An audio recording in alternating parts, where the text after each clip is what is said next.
The old man built. The old man built. The old man built. The old man built. The old man builds is broken in the head. People not seeing reality has put him in the red. Where conscious and spirituality been stricken from the norm and replaced with the ignorance of basic magnetic form. The geometry of God keeps running through his head. That's what makes old man builds broken in the head.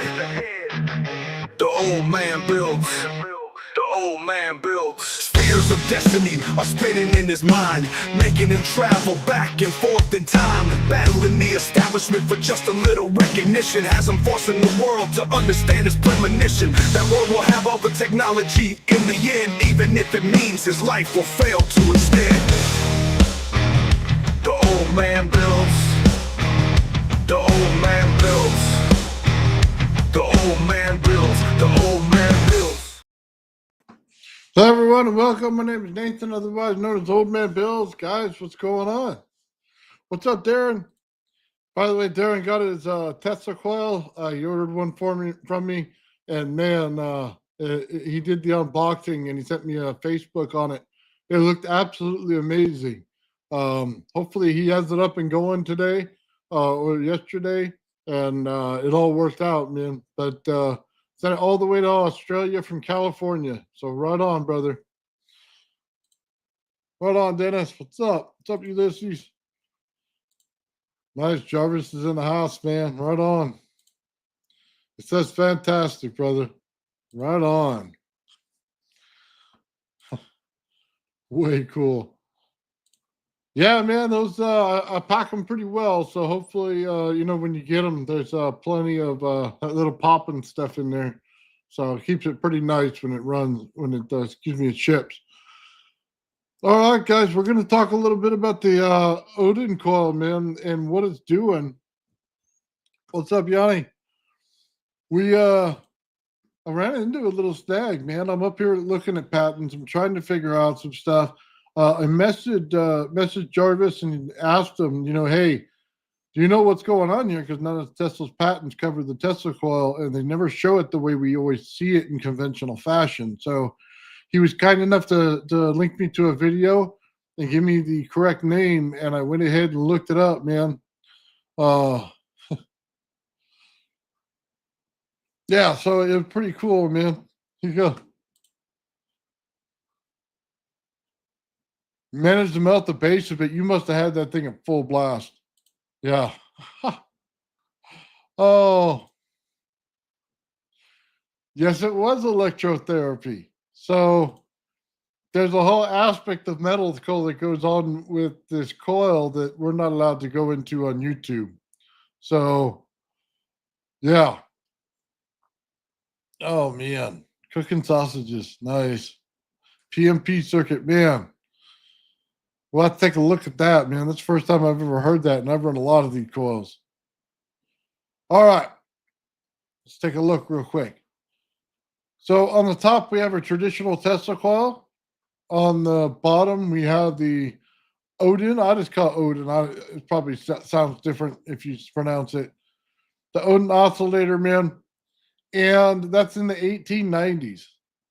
So what does it look like? So we look at the top and we understand it. Basically, it's a spark gap to run it.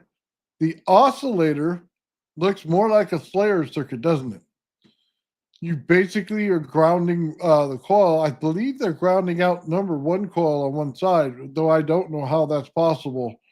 And they're going straight to the number two. So interesting in the way that it works out, guys. Let's see. Oh, man. Let me go over to this. I found that not awesome. This right here is a picture they say of the Oudin coil, although I don't think that it is. This one is, though. So real quick before I go any further, if you wanted these photos that I'm going to show today, right here on my Patreon page, you can click the link and it'll actually bring you there. It's on the free side of the Patreon, so you don't have to pay anything. You just go in the free membership area and you can pull up these right here. I just put them on like an hour ago. So you'll have them all. But yeah, it basically is telling you the same thing. Create the light, put it there. We use the rod that's in the center of this thing, man. I don't know if that's connected to the number two or not. It does not really specify in this picture. It does give you diagrams to ground things, which would be, by the way, how you get distance out of a Tesla coil or an Oudin coil. In order to get it to light up something next to it, you just ground it on the other side. Now, I've done it wirelessly and grounded. Grounded seems to give you a better distance. So,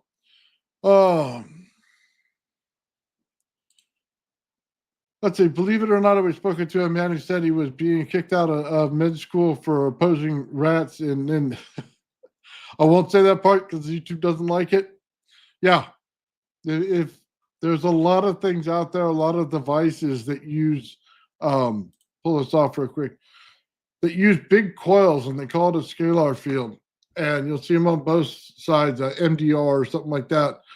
And they're set up specifically for that. Again, I don't want to go into it because YouTube will pull the show, but absolutely there's something going on there. When you do the water experiments, you're going to find it as well. So there's no question. There's more there than what they think there is. And being a person who's actually messed with this thing a whole lot, it absolutely is there. So, yeah, don't want to say too much on that. I just kind of wanted to show this so you guys can take a look at it. What interests me in this picture, though, was you see the light bulb there and you see the magnet. And Sean picked up on this as well when I sent it to him. What is the magnet doing?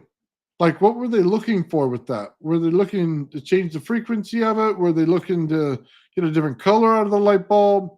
Were they looking to pull more energy to it? That I'm not sure, man. There's a lot of stuff that goes in on this. So that's an experiment I absolutely want to try. So I'll pick up a regular light bulb that looks like that, and then we'll put the magnet to it and see what it does. It would bend the light. Now that's not surprising. If you guys caught the show this morning with Bernie, then this statement right here would be 100% true when you're looking at the double slit experiment. So it's rather funny that you would say that, man, and dead on. Like an old school TV. Absolutely. Huh. Yeah, CRT, high voltage. A little bit different, but yeah, high voltage. Testing something similar. Yeah. Nice. Let's look at the next one, guys. So, like I said, you'll be able to get to all these. This is what Tesla was doing. Just so we understand this. You see the coil is almost in the center of this thing, and it would be a standing up bipolar Tesla coil. But the interesting part to me is that glass cylinder around it. Now, we deal with body capacitance when we come near this stuff. When you put a ring on it, on the top of it, it drops the amount of body capacitance that you could put to that number two winding. My curiosity here would be, one, is it just regular glass? Two, is it a like a crystal glass? And then what would it do to the actual coil? Now, it would have to resonate with it over it already. You couldn't put it on afterward. But would it compress the field some more? That would be interesting if it did. I know glass, it'll go through the glass, some of the fields of this Tesla coil. So that's also interesting to look at there.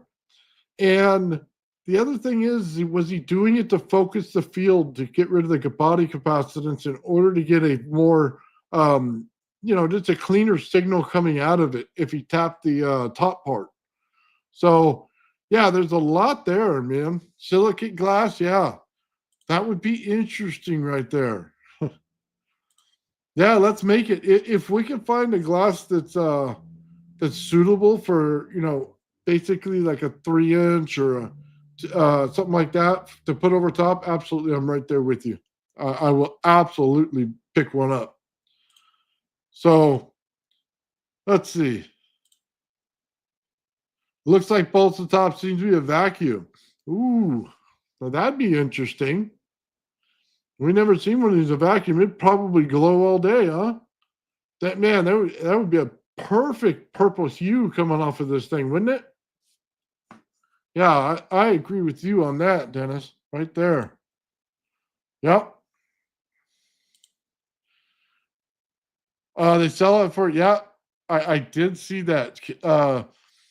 For chimneys and fireplaces, they sell it. They also sell it in chemistry labs to find, just cylinders like that. Absolutely. Nice. Yeah, so this is what Tesla was doing. So they're a little bit different in the operation, by the way. When you put that primary all the way down, you're getting a single pole out of it. In this fashion, you get a north and a south.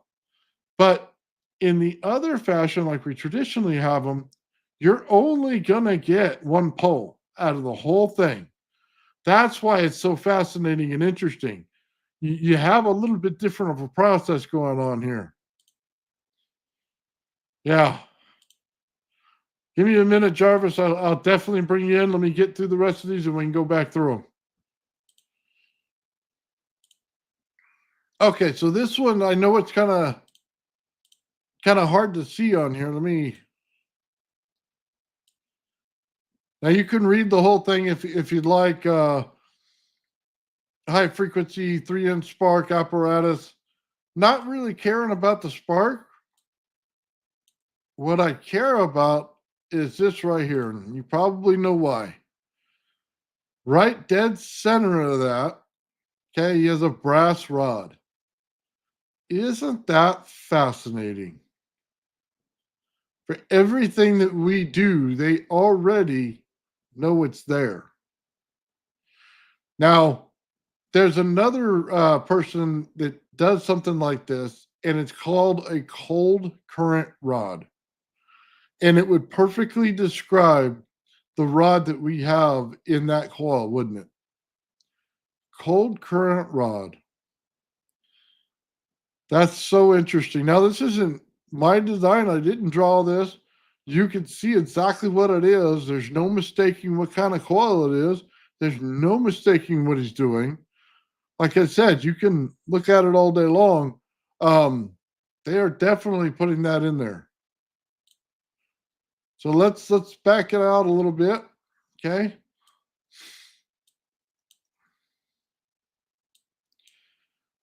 So they have some other stuff in here. And they show a couple different things on here for the coils. Let's see real quick. It goes in AC and DC. Silver. Where does it say silver? Oh, that would be interesting.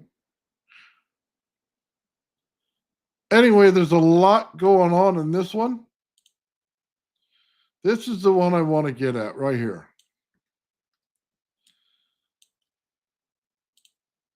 This one right here is basically going to tell you this. This coil converts over to an X-ray. Man, now we've seen it done. Okay, those of you on YouTube long enough have seen this done.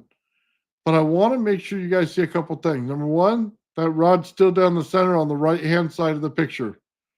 You see a bipolar on your left. We see the Oudin coil on your right.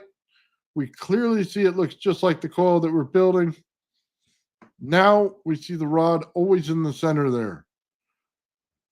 Now let's get to the fun part. This right here, so we get it up big enough, is exactly how you convert it to an X-ray machine using this coil. You see the bulb on the right. Okay, it's an X-ray bulb from Tesla. We can see that we use the Oudin coil to do this. It tells you how to convert a Tesla coil to an Oudin coil in order to pull out this X-ray. What does that mean? That basically means when you compress a high voltage field and put it into that bulb, it compresses it further. When it compresses it further, We now have radiation. 100% we have the radiation field. I've been telling you there is a whole, I told you the whole time it's sitting there. Whole time it's building out like this. It's building out like this, right? We see it right there. I'll put it back up, man. It's 100% there and it's 100% convertible. You just have to compress the field a little more. They're telling you exactly how to do it. You know what I mean? I'm not making this stuff up. You can read the whole article for yourself. It's there. All right. Now, this is the second part of the article here. Gives you all the more information on it. You can follow the figures and stuff. I'll leave that up to you guys. I just want to check a few names up here.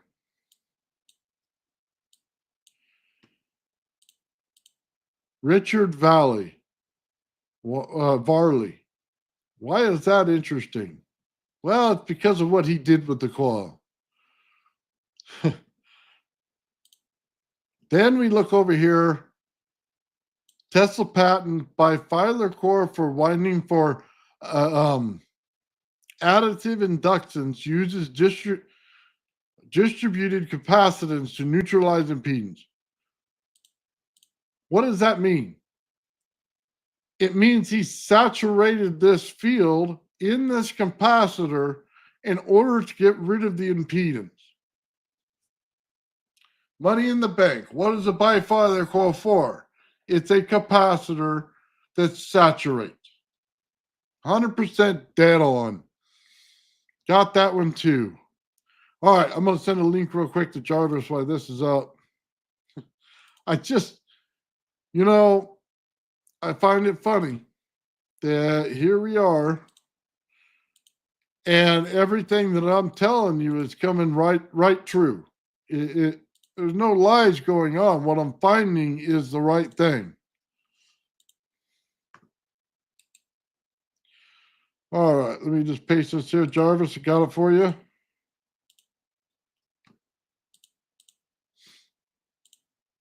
There you go. I sent it. So there's some other stuff on here, and we could take a look at it. It basically is going over coils and different things that they're used for and the patents that they put into them. This one, I know it's not for this, but it just reminds me of Dennis and your light, how you're putting that coil over it. And I know this is a total different use for it, but it just reminds me of that for some reason. But you guys could take a look at this stuff. We got another one over here. Probably deals with the bipolar coil. The two coils here. Man. So that's kind of a verification, guys. We've been on this for a long time and we've been right. So it's all in here, guys. A lot of this stuff, you can take a look at it. Tesla Universe has a lot of this stuff on there. If you guys, I don't know, Universe or University.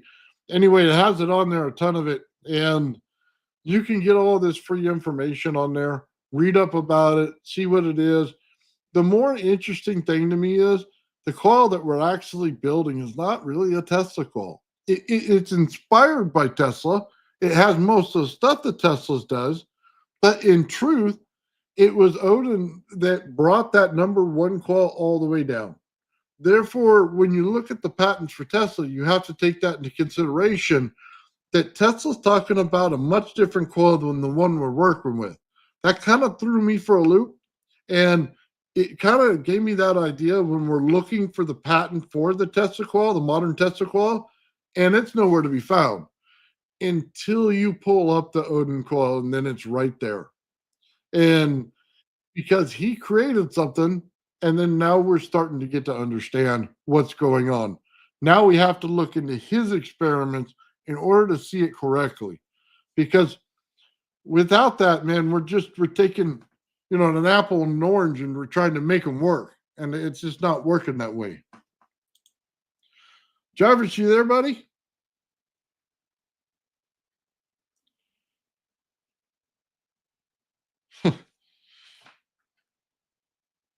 Oh man, not yet.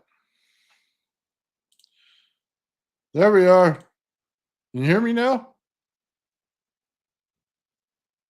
I can't hear you.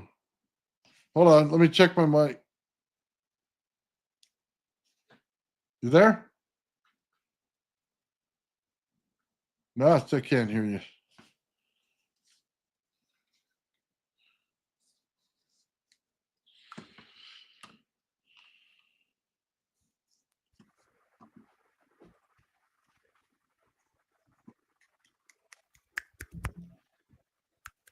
Now I can hear you. Can you hear me? All right, sorry. My power went out in the house. I had like everything resetted. I think like Bernie's talking about, like there is interesting things going on with the sun that seems awkward. I mean, if you pay attention, the sun's been very active. And it is interesting with the Mr. MB333, where the lights start flickering. It's just like it's almost a sign of something that's happening, that maybe we're going into like a different plane of the galaxy that could be possible. Maybe the sun's just being active and it'll tame down here in the future. Maybe an alien fleet's coming towards us and the radiation is just making the lights flicker. Like, what if though? I was thinking, the Anunnaki, they came here earlier and they wanted to see gold because they were trying to eliminate the infrared radiation to their planet. So they like had gold dust, and they like put the gold dust into the atmosphere. And like, what if over all these thousands of years they told us, okay, just make as much gold as you can and accumulate it and we'll be back. And like this whole time we've just been pretty much just like Fort Knox. You know what I mean? Like, what if Anunnaki get here and there's like, okay, show me the gold. Huh. You know what I mean? All they want is the gold because they want to put it in their atmosphere as this is the story though. Sumerian text actually said that, but it'd be funny if they came here and they was like, we want your gold. We could, okay, take the gold. Huh. You know what I mean? No, Wouldn't I that be got it. funny? Way to go left, man. First thing in the gate. All right. Hey. Let's go woo. It's Woo Wednesday. All right. Well, you wanted to go woo, so let me see what's going on here in our solar system. Let me give you a precursor. Okay, let me stop sharing this. Let me share something else. Because we saw something a while back, man, that's already there. Can you see that on the screen? Yeah. So this is the Pyramidium, the Black Pyramidium in Egypt. That exact picture. Okay, hold on. Ooh, the measurements. Hold on. Okay, I'm sorry. That picture is the same shape as that Umamu thing or whatever they call it. They came through our solar system. It's well, no, not of that. It's no. It is the same looking shape and has the same bottom pinch that this one has. The Oumuamua looks like an elongated like cucumber to me. No, it doesn't look like that. Look right there in the center. It's right there. Here's what I'm getting at. Okay.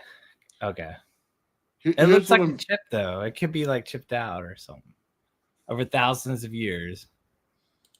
Okay, check it out. I mean? Just hear me out.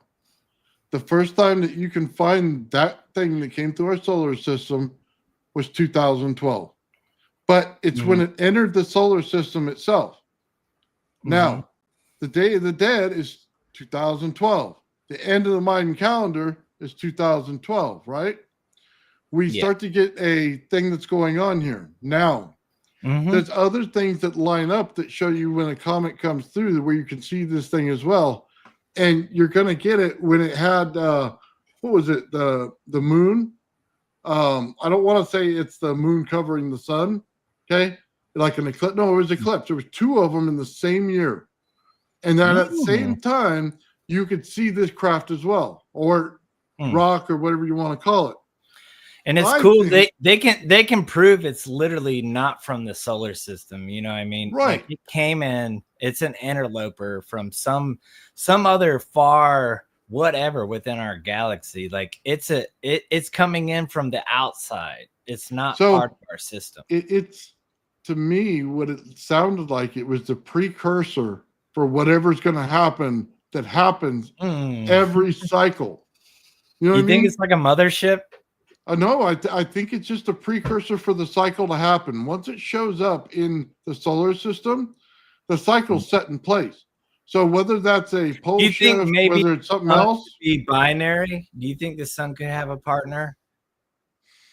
Not that's like the sun. It would be a black dwarf or something like that. That's all darkened out.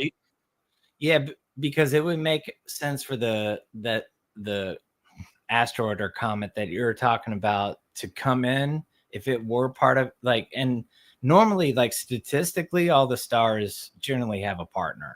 It's odd for us to be just a single star system. Normally there's binary systems throughout the galaxy. That's the norm. You know what I mean?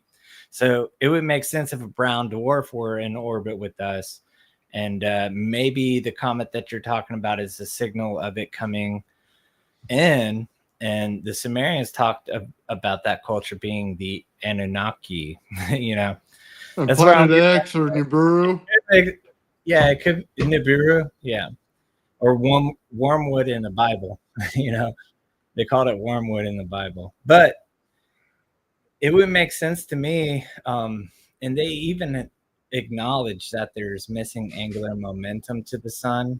And it would make sense if it were a part of a binary system, then it would make a lot more sense that the angular momentum is part of a binary, at least, system. And what if, you know, they came here, and it's all about timing, you know, because whenever it's further out, of course, it's going to be harder to travel, and then it comes back in. But when it comes back in, they kind of do this. Like, this is the cycle over thousands of years that it would make, kind of thing. If there was like another system, like brown dwarf to the sun, and this is a whole solar system like ours, you know, and something like the comet you're talking about could be a precursor. All these lights going off are weird, man.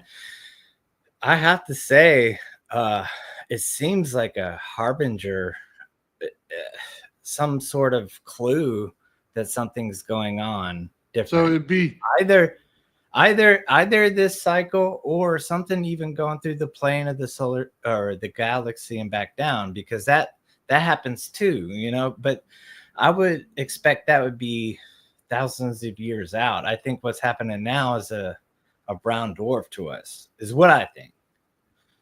So a brown dwarf, like in the cycle. I got you. I see that thing coming through our solar system. It's the giver of life or the bringer of death, and probably both. No, life. Harbinger of death.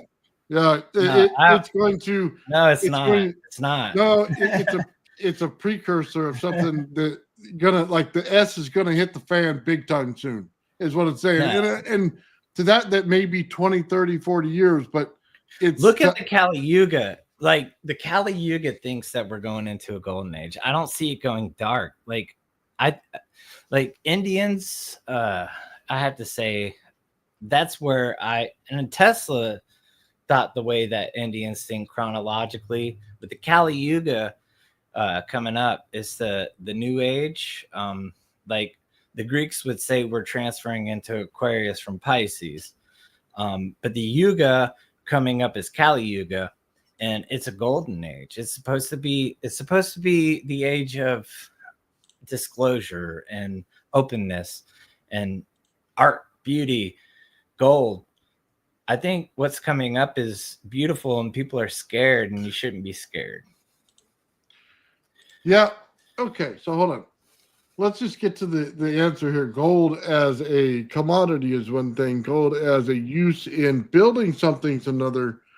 gold in the atmosphere would not be sprinkling gold into the atmosphere as dust. It's just I'm a sorry. Sumerian story. It's the Yeah, Sumerian. no, I mean, but look, if they're saying that you must have gold in your planet and not mined it out in order to create the fields that your planet has, that makes a whole lot more sense.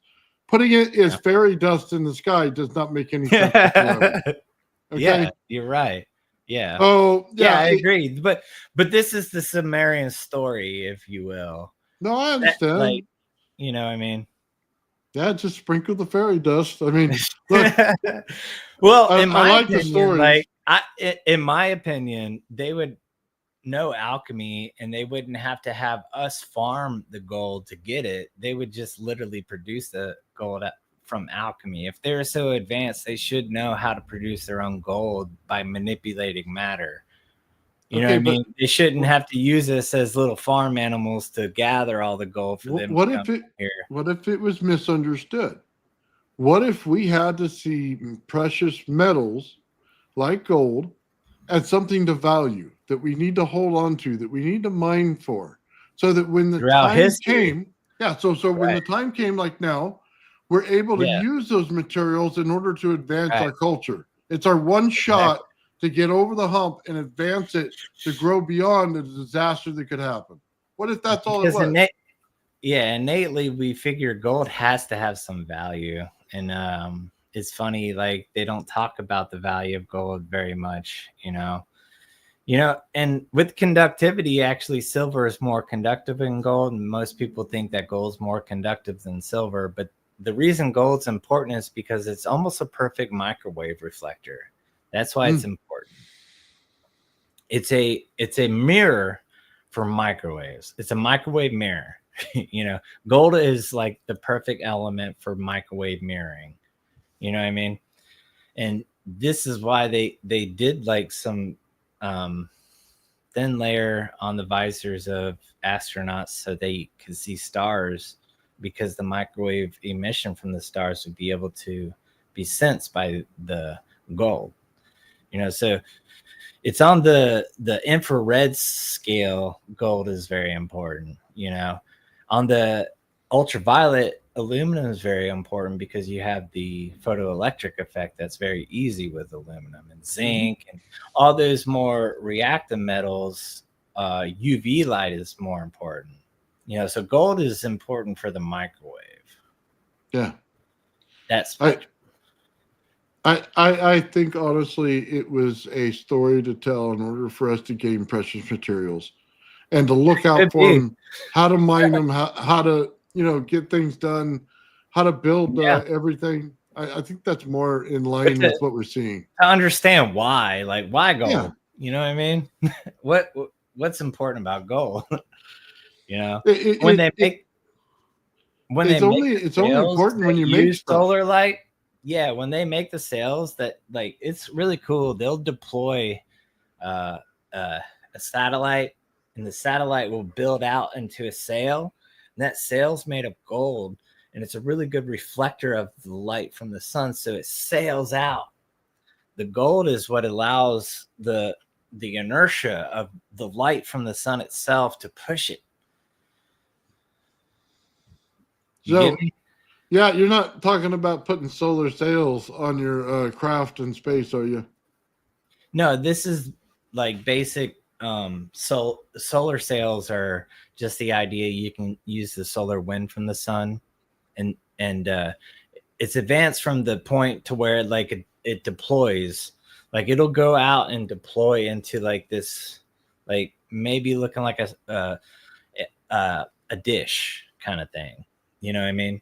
So once it's deployed as the dish, it's made out of gold, and the gold is what gives it an inertia against the solar wind. Yeah. Interesting. Yeah. Gold. Okay. I mean, you got to understand why gold is important. You know what I mean? That's what I'm getting at. Yeah. Well, I'm there with you, man. Gold's important. You know what? I'd love to see if the Anunnaki come back. I know there's a lot of stories about it. I personally like the story about the other one, the planet that used to be between Mars and Jupiter. and the Hmm. fact that they, something destroyed them. It's And Marduk. yeah, I think that's the name. But I like that one better. You know what I mean? Yeah. How they did that. Anyway, yeah, Tiamat. Tiamat. Yeah. Oh, Tiamat. Yeah. What is Marduk? I forget. I know Tiamat and Marduk. Maybe Tiamat hit Marduk kind of thing. I think. Oh, I have no idea. There's like a planetary body that sits there in that asteroid field. I mean, it's probably what size of our moon or something like that. That's actually in there. Starts with an E. Forget the name of it, but it's definitely in there. And yeah, I got some weird stuff going on in the solar system. That's for sure. So if I may say, when we were talking about Oudin coils, being the original Tesla coil, like true Tesla coils these days, if you want to know what a true Tesla coil is, look up Jeff Bihari, Behary. He's really one of the only people that I know after studying Tesla's patents to literally reproduce it. And he's got a museum of Tesla stuff. He's a really cool dude. I would love him to be on the show. Jeff Bihari is really really holding the true history down. He's literally doing what Tesla did. He's one of the only people that I've seen do that. Eric Dollard is very close, but he understands. Eric Dollard himself understands that Tesla coils that we call them these days are not like the real Tesla coil. No, because Tesla built his more like antennas. Let's just be honest. That's really what they are. He was Eric Dollard is a boss too, though. No, I'm totally agree. What I'm saying though is the way they build them out, they're wider, and they have wire further apart. They make them like a broadcast. Yeah, it's not. There you go. It's not the way that if you study Tesla, he would actually put the fields 90 degrees, like I talk about, like to just look at a real Tesla coil. He put thought into the orientation of where the field should be. The base was made of a capacitance, and like it was a very consolidated unit that could X-ray if you wanted to. And people were like, how are you doing it in such a small, he knew it so well, but he would put the fields, like, even if it's one inductor this way and the other inductor 90 degrees, because it's important to do that with his real system. Is what people don't get. You have to orient it the right way. That's a real Tesla coil. Well, not just that. He ran his primary underneath his secondary. So directly underneath it, you start out with your primary, then skip some, and then go up, and there's your secondary. Kind of like Sean does in some of his coils when he sets them up. They go one to the next, big wide coils like this. Then some of them, the secondary's out here, and the primary is in really small, you know what I mean, in the center of it. So he had different ways of running some of his coils. And then I'd love to talk to Jeff Bihari. He really, like, you should talk to him. He'll tell you all about like how Tesla, like from the patent, built it, because he owns the museum. Okay. And well, if we ever get a chance, we'll talk to him. I'll try to reach out to him, because when it comes to true Tesla coil, he's the man to talk to. You know what I mean? No, like, I'm on different things, but he's a pro. So, yeah, in the original Tesla coils that he built in his shop, or whatever you want to call it, lab, he had the wooden dowel down the center of them, which is interesting. So I'll tell you why. In testing that same thing, putting the wood down the center and have it fill up the entire zone, what you get is your body capacitance to the coil goes away. In our conventional one that we continue to build, our body capacitance plays a part in the field. When you put that wood down there, it stops that. It eliminates that body capacitance aspect. Sorry. So I think you might. Okay, so the wooden dowel, I'm sorry. That's where I was at.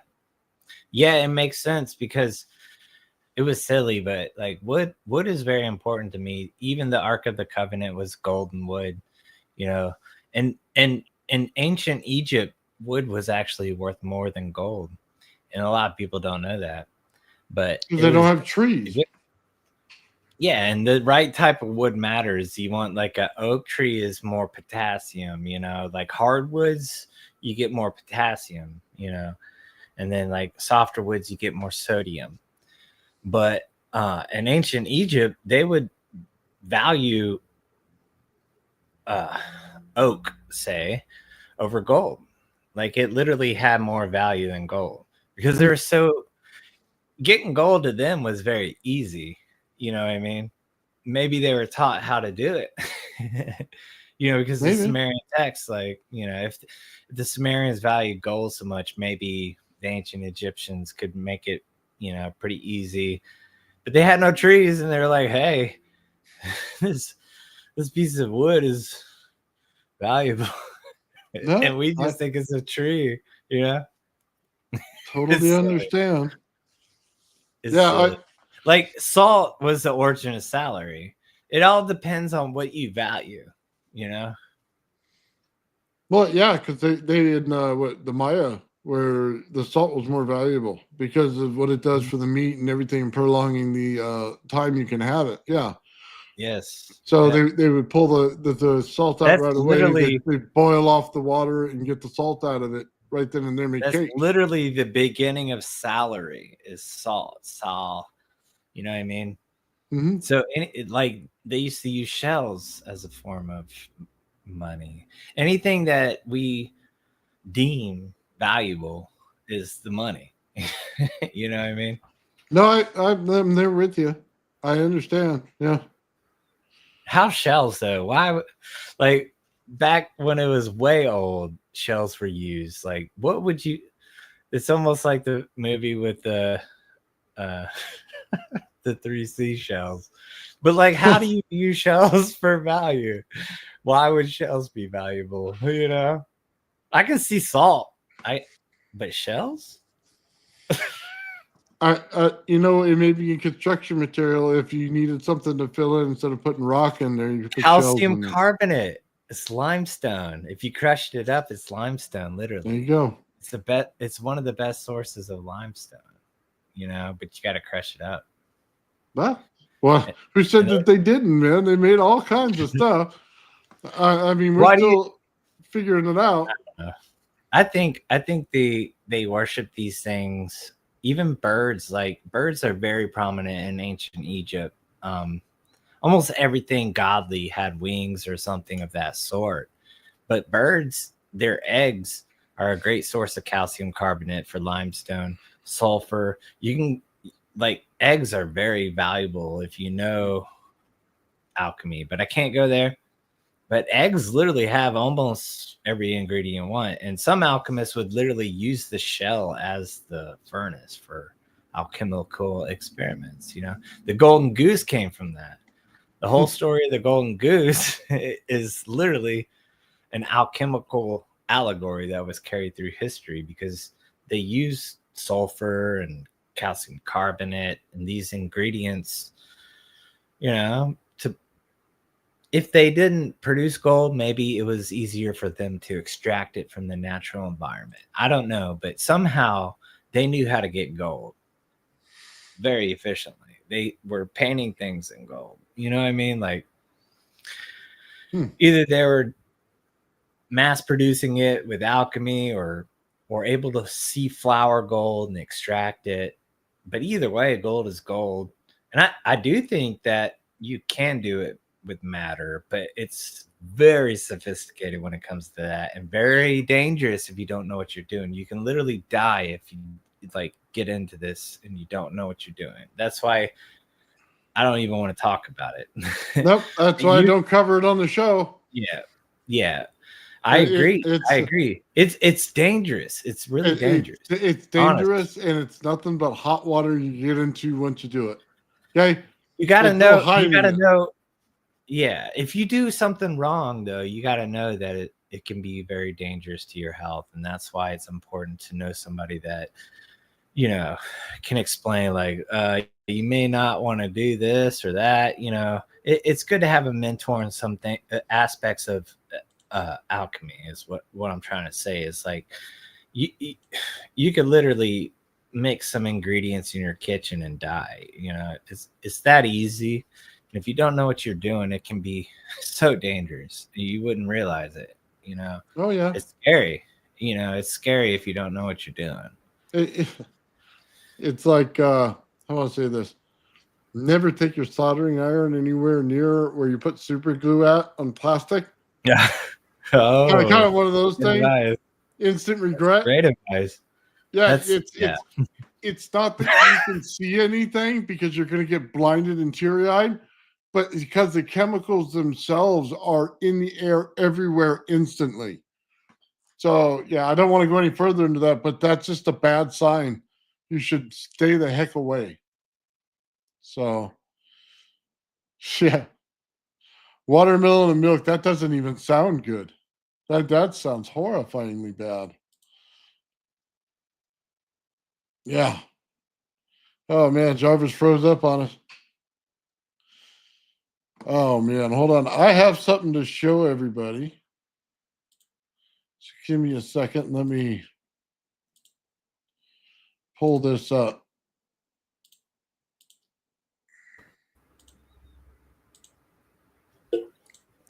I think we made it back. You know, it's been funny. This whole time, my computer's been glitching out. I shut the internet page down that was playing music, and I'm still hearing the music as I talk to you. So it's a little confusing. You know what I mean? They got your wire. They got you tapped. Yeah, as I'm talking to you, like, hold on a second. Let me turn it up, see if you can hear it.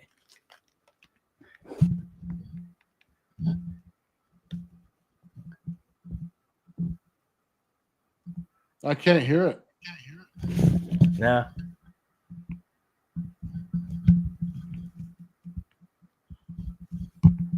I just hear the fumbling of the microphone.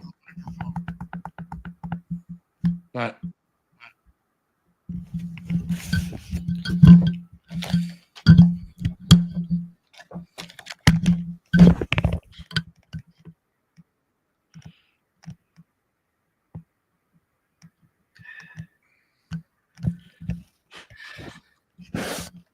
Mike said he heard something, but I don't think it was right. It's weird, bro. I promise you, as I'm talking to you, I have this, like, I shut the window down, but it's consistently doing it. There's nothing I can do to stop it. It's funny, but it's cool. You know, I'll go through it.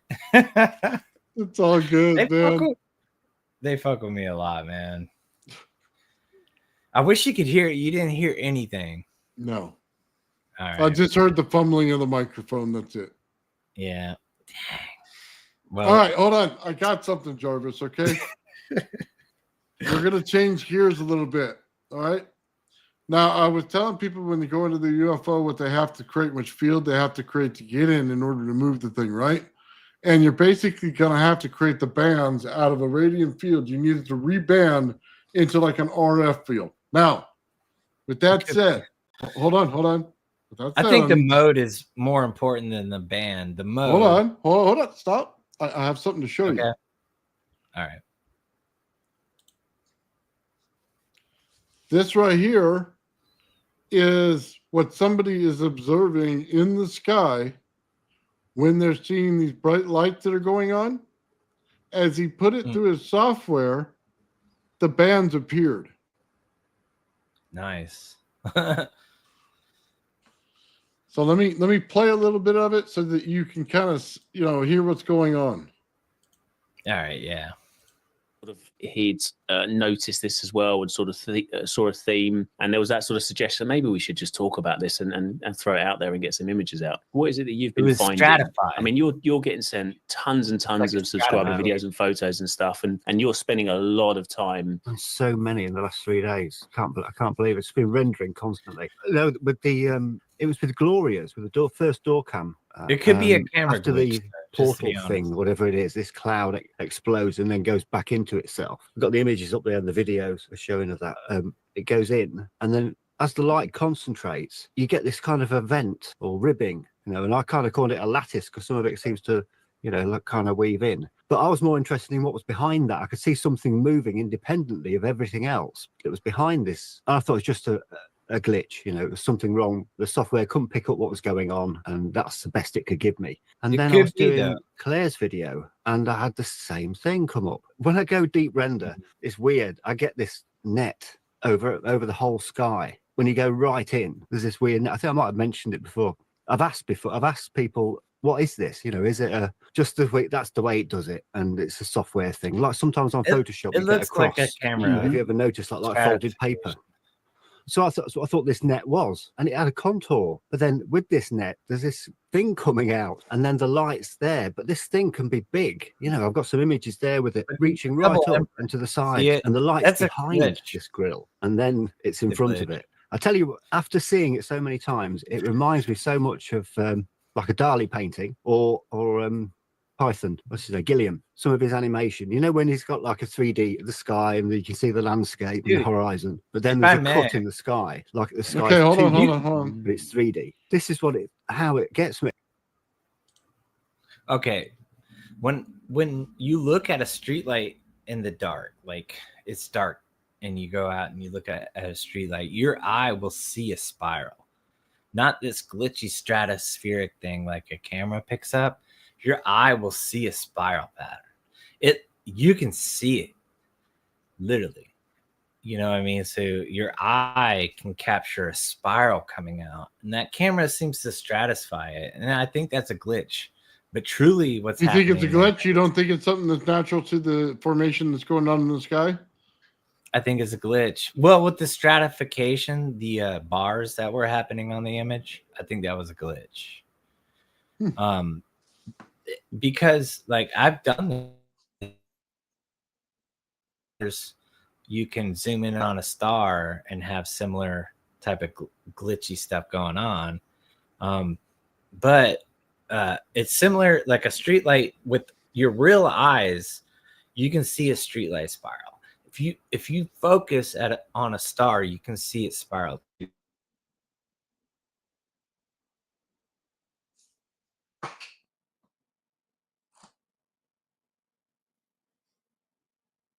No, then we lost him again.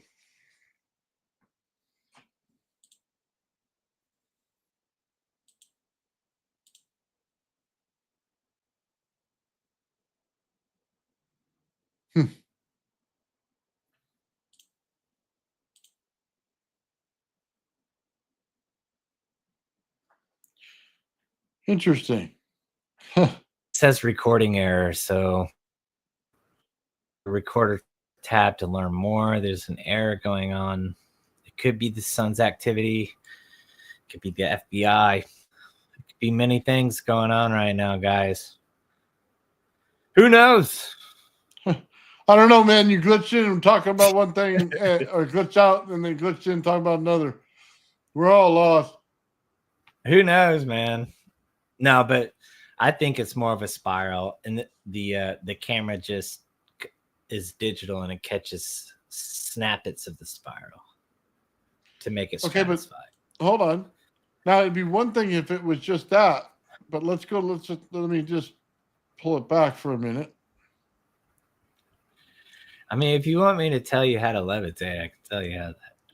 Oh no, I just when it shows this kind of lattice over it, okay, like it's showing there, that's not slices. When it looks like an organism. Okay, now watch it real quick when it goes to this one. Let's make sure it's up. Yeah, okay. Hold on. You say they can be organisms. Couldn't pick up what was going on. I just want to say that. Hold on. Just watch. All right. Yeah. You see it coming there. That's your thing. Now they're crossing each other.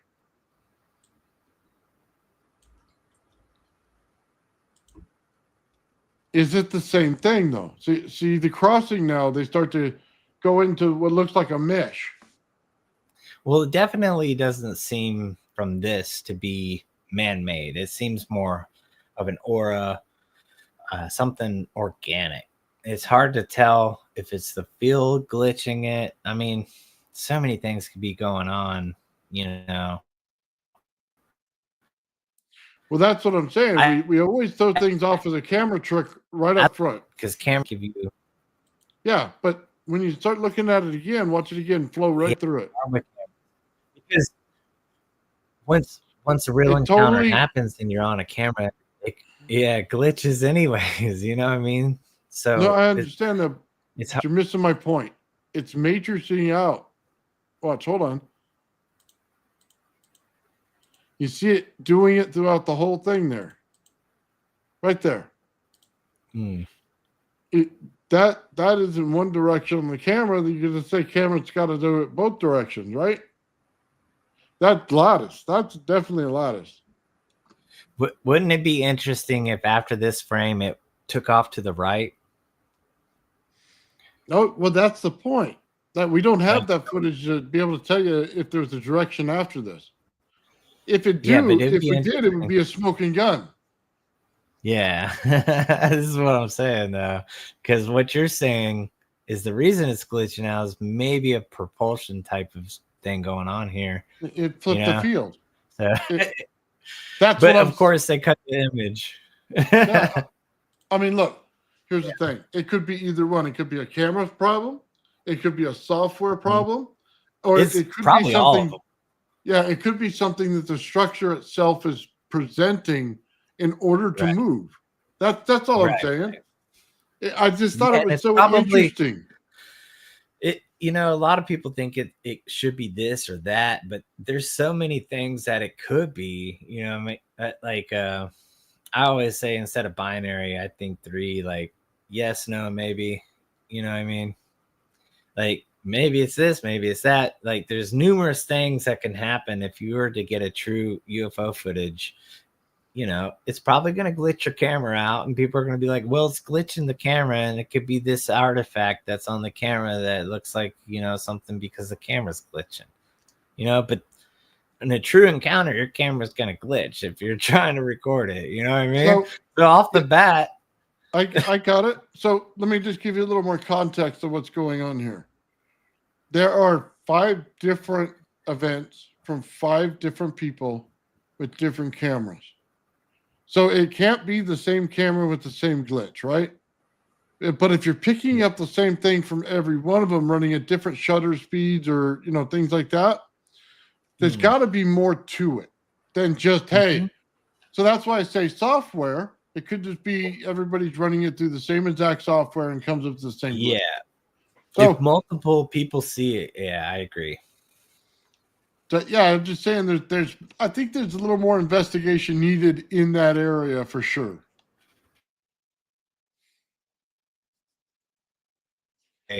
We don't doubt it. I mean, but it's hard to prove because it's easy to say no. You know, it's easier to disprove something than it is to prove something. It's very difficult to prove something, especially with AI that can fake it.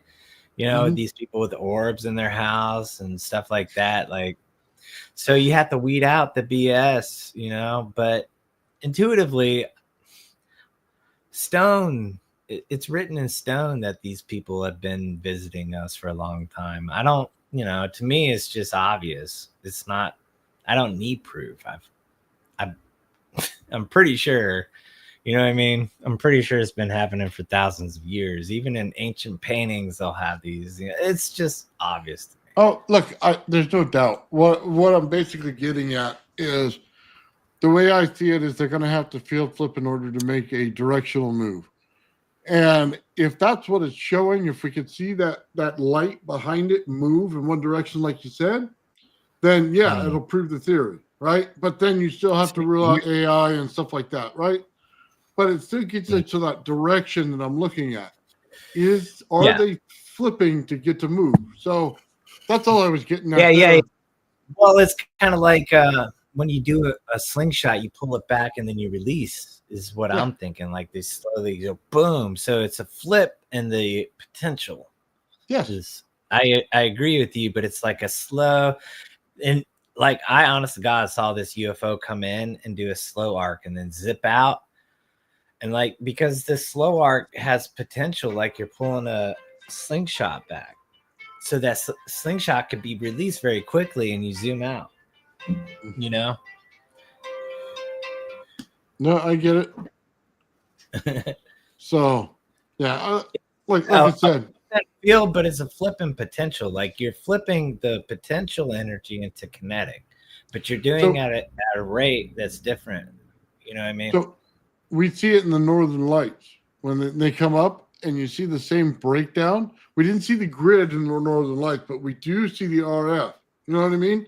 As it breaks down in little lines as it goes over there, and we see all the aurora and all that.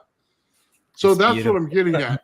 We see Yeah. that the Earth can do it right then and there. Oh, it Now- does it all the time. Yeah, so that's what I'm saying. How much energy would it take to do that, to flip that in that locality, just to do that?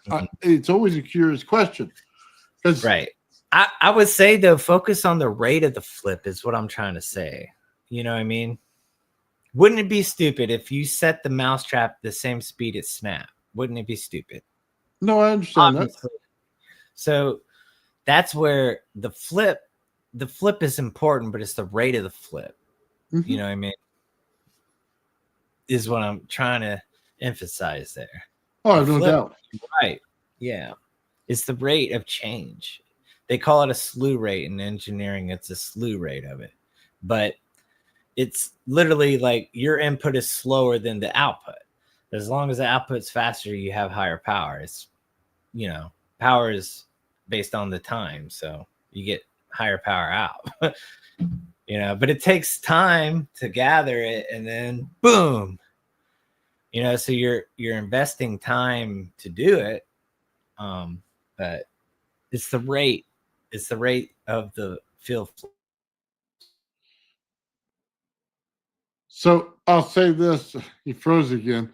The guy that sent it to me said time dilation on it, and it was because of the mesh effect. Conversation. So hold on, on. Jarvis. The guy Sorry. that sent it to me said it was like time dilation because of the mesh effect. It was meshing the material, not just running in one direction, you know what I mean? Or one direction. It was meshing it. So he had pointed out that it could be time dilation occurring in that area, which that could also be a possibility. Absolutely. Yeah. But I can't talk about time. I'm forbidden to talk about time. I do Okay. in chat sometimes, but I hinted to Gerald. All I'll say is maybe entropy, and Gerald was right. It's just one component. It's not like all entropy, but entropy is involved. I don't know about that. I think time is based on energy, and Time is It's- I don't even want to talk about time. no, that's honestly. fine. You don't have to say a word. We all have our belief on it. We've all seen it, and we just don't know how to get our mind wrapped around it. I think that's what it is. And everybody's got their Propulsion, different though. viewpoint on it because we're not all working with the same system. And Right. that's the problem. If we all were, then it wouldn't be a problem. So, Time's down the line. Time that'll come later, you know, but we're just kind of like fiddling around, getting into the like new age of really understanding this stuff. You know, you provide the platform to where everybody can get together. And even though it's not big, it's brilliant because the chat really knows what's going on, and we have a good pace. In the future, it will be a good documentation, because if it were to be just chat over and over like it were on other channels, you wouldn't understand what the chat is saying. And our chat is so brilliant. Like our chat really gets it. Dead Fish says he said it. Send over the time cops. That's why they're distorting your signal. He's got you. But yeah, Sylvester Stallone, he didn't know how to use the 3 shells, so I don't feel bad about it either. Oh man. The 3 seashells. I don't even think, What? when you think about it, you're like, how does that even work, right? That's what I'm saying. Like, hey, dude, if they Oh don't my explain god, it, dude. Oh my god. So that was funny in that movie because when they get there and they have the little device, right? And yeah. they're trying to figure out how to take care of a situation. Dude, it reminds me of California right now. It's on fire and they have the little handheld thing. How do I handle the situation? They're fucking Tell dude. him to lay down on the ground and put his hands behind his back. You know, he was like, I'm just gonna kick your ass. What about that if I just kick your ass? Oh my god, dude. That's It so was a great bad. movie. Oh, it was a really good movie, man. I love that movie. Oh, what was it? Well, hold on. I'm trying to think of that. I know it's Stallone. And was it Wesley Snipes? Bullock and And Snipes, Sandra but Bullock. she's one of my favorite female actors. You know, like if I had to be honest, she's funny, she's pretty. I love Sandra Bullock. I really do. She's really like, I think she's my favorite female actress. Yeah, dude, now you got me going. I can't think of the name of it. I can see the Oh, movie in my Demolition head. Man, right? Oh, Demolition Man. There you go. With armor hot dogs. You know what I mean? The armor hot dogs. He had Rat Dog too. The rat dog. The hamburger. Right? Oh, In that the was sewer? great. Oh, well, it tastes good. I see that thing like in our culture now. I'm telling you right now, it feels that same way in California right now. Man, what do we do? What are we supposed to do? Let's get our little device and talk to it and ask it, right? California is like going through some mental issues, man. Like they got to get it together. The rest of America is like California. Like, dude, I wanted to go to California when I was a child. And now that I'm adult, I'm like, nah. Oh, I just like at first I wanted to go because I'm like a surfer, skateboarder. You know, I was in that like, dude, I'd love to go to California. California used to be great. Now, dude, now I'm like, why would anybody dude, California used to have it, man, is what I'm saying. oh yeah. They don't got it. They don't got it anymore. Before you needed to go and get a shot before you checked out of California to make sure you didn't step on nothing. Yeah. So but I'm yeah. sure you're in a good location. I'm not trying to shit on it. You know what I mean? Anyway, whatever, dude. That movie was great though. Yeah. So, yeah, I did like the fact that with the graffiti, when they put on the graffiti and then it came out and electrocuted the whole wall and got rid of it. That was awesome. Yeah. It is gone. We need that today. Maybe they'll catch the guy doing the graffiti in that field. You know what I mean? Yeah. Oh, sorry. Yeah, the dude on top of the taxi, the free taxi waving the flag, like all of a sudden he's just like, and he's just like waving an American flag. It's like, yo, you know what? Oh, It looks bad waving why you even waving a Mexican flag? They get a crowd control device, which is just one giant taser that they shove into the ground, and it tases everybody in the field. That'd be unbelievable right there. That would be great. Yeah. You have one guy in a special funny uniform. Everybody's laughing at him. He come out until he zaps them all. That would be awesome. That'd be like dude, snap. People pay money at the movie theater to see that one. They'll be like, yeah. He just like hammers the staff down and everybody gets shocked around him. Yeah. Everybody else, and they all fall down like a house of cards. Yeah, he said, Dennis said spray the water first. Oh, dude, I'm telling you, your chat is the most brilliant chat. That's why, I love you as a character, but your chat too is just fun to join. It really is awesome, man. Oh, dude, they're on it. That's for sure. Mm-hmm. Oh man. Yeah, they're Hey also Joe, you want to join? they're also in time dilation here. So I don't think Joe's in there. Joe's working right now, brother. Oh, gotcha. Yeah. But I can talk about propulsion, but I can't talk about time. Well, that's fine. I mean, Dude, we'll talk about whatever, man. You know what? I actually would like your opinion on some of this Oudin Coil stuff that we're looking at. So let me see if I can pull it back up here.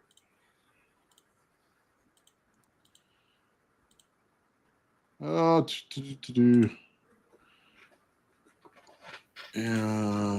I don't know why it's not giving me the option to show it. There it is. All right. So let's take a look at this right here. Did you see the bifilar part right here? yeah. Okay. Remember Bifilar me coil. saying something about a countercurrent heat exchanger? Mm-hmm. Go ahead. That's kind of how I visualize that. It's efficient. It increases the efficiency over the COP can go over 3 by using a counter current heat exchanger on a refrigeration system. Okay. You know, Well, go on. So- Explain it so that it goes over to this bifilar here in the center. well, this is for electric. This is for therapeutic, I think, right? Or no? Well, no, regardless of what it's for, just based on the caption and the device it shows. All right. Well, what it radiates in the mode it radiates matters. There's transverse electromagnetic, which is called TEM, that is conventional. And then there's longitudinal magnetodielectric, which is LMD type of mode of radiation that is unconventional. And the LMD mode of radiation is produced by kind of hairpin circuits. Whenever we get into hairpin circuits, you get LMD type of radiation instead of TEM radiation, transverse electromagnetic. So the hairpin is like a dual piston, you know, with the 2 capacitors just boop, boop, boop, boop. And it causes a standing wave. And it's a completely different mode of transmission than the conventional. You know, it's a longitudinal magnetodielectric type of output. And Eric Dollard showed that it's pi over 2 times the speed of light when it comes to the velocity of LMD. And Tesla in his patent showed that it was pi over 2 times the speed of light when it came to this type of radiation too. So it's more of a standing wave type of longitudinal magnetodielectric than the transverse electromagnetic that we're used to. The mode is the difference. So we were right the whole time. Yeah, but there's a different speed and everything. You know what I mean? I understand that. That part's for the number crunchers, not for me. Right. I just want to know. It's boring. It's boring, but just know that. You know what I mean? No, I get it. You know, and it's superluminal. It's superluminal. I don't think that I'll be explaining math problems anytime soon. Let me just tell you that. I'll generally leave that to the experts. All you got to know is conventional is transverse electromagnetic waves, and what Tesla was getting at was longitudinal magnetodielectric waves, which were standing waves. It's a difference. You know what I mean? Nice. That's the difference. Anyway, what I was getting at with this right here was just they were just basically saturating the thing with energy. In the center, it says the bifilar coil, and it just uses distributed capacitance to neutralize impedance. So when it removes the impedance of it, it basically means that it's saturated and there's no resistance in the coil, and it just zooms the energy through. It's basically what I'm saying. There's no slowing down for going in the wire like this. It's all there at once, and boom, it could shoot right out. It's basically what I was getting at, and they're used as capacitors in a system. So you have those things, and you have 2 of them, and then you move them back and forth, and it creates capacitance in the center here in your dielectric area. So then that could be used to pull energy out of. So now we're going somewhere. Now we're going somewhere. I think is. Oh, we're going right into the heart of Tesla there. So what it is, they're not necessarily, they're not Tesla coils. So what there is they're capacitors and how we use them. So remember, I said though you can produce an artificial ground between two capacitors, right? So up the rail of two capacitors, like one capacitor here and here, there's a rail. So you get three rails, positive, negative, and neutral, off two capacitors here, right? That's and that's where I emphasize the importance of neutral that most people don't realize, because they're binary. They think either male or female or black or white. When there's gray, just I agree. Admit reality. Wave and particle is both. It's hard to understand why it's both, but it's both. Just call it gray. It doesn't have to be white or black. It can be gray, because gray exists. You know what I mean? Just get over it. It's both a wave and a particle. So hold on. So we saw Inventor 3 when he came on the show and showed his project. He had a completely wood design, and it had that apparatus where the center was stable and the top and bottom moved. Remember that? And, Dude, and as soon as he did it, the light was connected to the center. Man. Oh, yeah. So the light was connected to the center. As soon as he did, you saw the capacitance grow as he moved it together. And then as he pulled it apart, the light went off. Dude, he told you exactly what these coils were for. Yes. I saw the value in that. Paul knows what he's talking about, man. Oh, yeah. Yeah. And sometimes the capacitor doesn't have to be 2 plates. It could be 3 plates, like he was doing. You know what I mean? There you go. He was using a 3-plate capacitor is what he was doing. Well, yeah, but that's kind of the point, though, because he's building that center plate out. So hold on. He's building the center plate out as a high voltage capacitor as well. So he's layering the aluminum between the plastic and aluminum plastic. You know what I mean? Yes, and then I do. It's just interesting because I've had somebody tell me it's a Tesla coil. I said, no, it's a capacitor. It's always been a capacitor. When they put them in the Tesla big tower, the Wardenclyffe, you see them in there. They're capacitors. When you read his patent on it, that's what they're doing. They're in a capacitance level. They're not in a Tesla coil form as we would know it. So that's why I want to make the distinction. In this coil, the one beside me, it's not in there like that. So that's two different things altogether. But if you get into Tesla's actual coil, you know what I mean, with the widened stuff, then you start to get into where it is, because in between his windings, there's a dielectric. And the way we have in this coil, we're compressing every dielectric in there and making compression out of it. Two totally different concepts in coil building. Yes. They all matter too. The coil and the 3-plate capacitor ideas combine, I wish I was actually working on a video. It'd be corny, where Captain Planet's was like, when our powers combine, Captain Planet, he's a hero. You know what I mean? It's corny, but it's true. We've been working together, and everybody has different aspects. Faraday has power cells and stuff that are very important. Like, everybody has some part of this. You know what I mean? Well, it makes sense now why. Hold on, it makes sense why geometry coils stack the way they do and how they build out their field, because you're literally getting a field, then you're getting the dielectric, you're getting a field, a dielectric, and you're getting that. So you're basically getting a bifilar coil, because they're 180 degrees out in how they're built, right? You're basically getting that stacked 1,500 times, but it's an open air. So you have a hole in the center. Now you can tap that whole electrical field in there and have very high voltages coming out. Okay. Very, very high voltages coming out. Why? Because it's a trap capacitance between the dielectric and the other field that's going on there. I call it the radiant field, because it builds out that way, or a scalar field, however you want to see it. It's building out that way, so it's holding in that. Okay, let's get this because it can be confusing between the radiant and the scalar. Go ahead. Because I think there's a difference between that. Then go for it, please. I would say that the radiant energy is that energy that you can hold a fluorescent bulb and get light.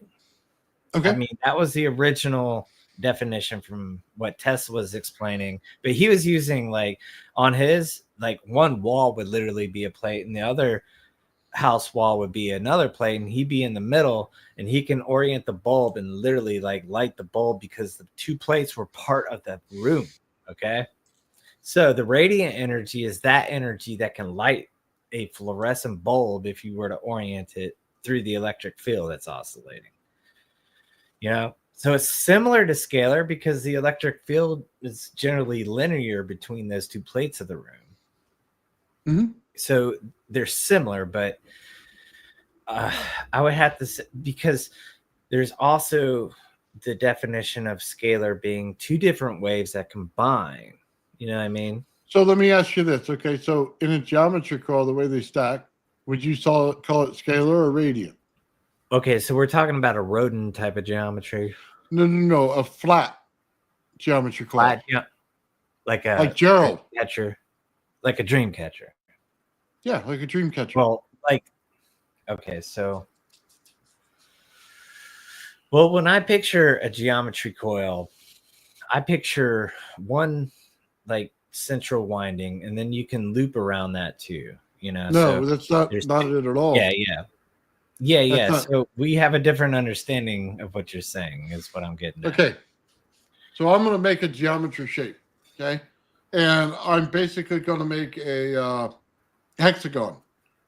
In doing that, I run two wires, okay, just like this, okay?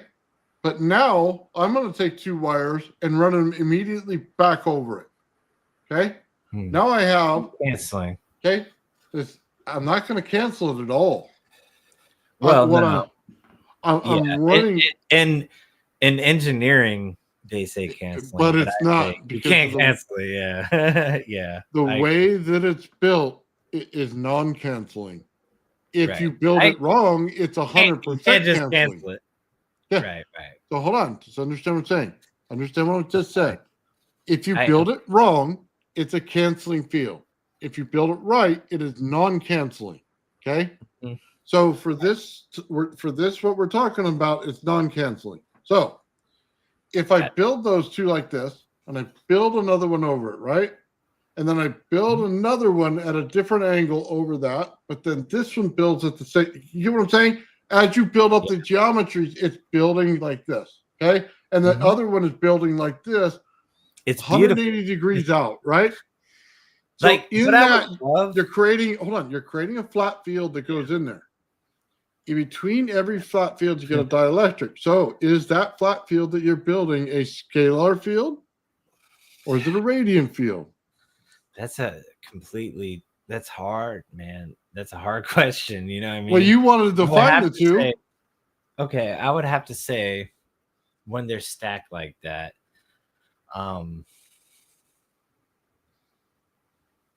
okay. I'd have to say it's more scalar in that case. Yeah. The chat's got an opinion. So what do you got? You say they're scalar? Yeah. So many people say both too. So I don't know. It's a hard question. You know, I picture it like a dummy, like two.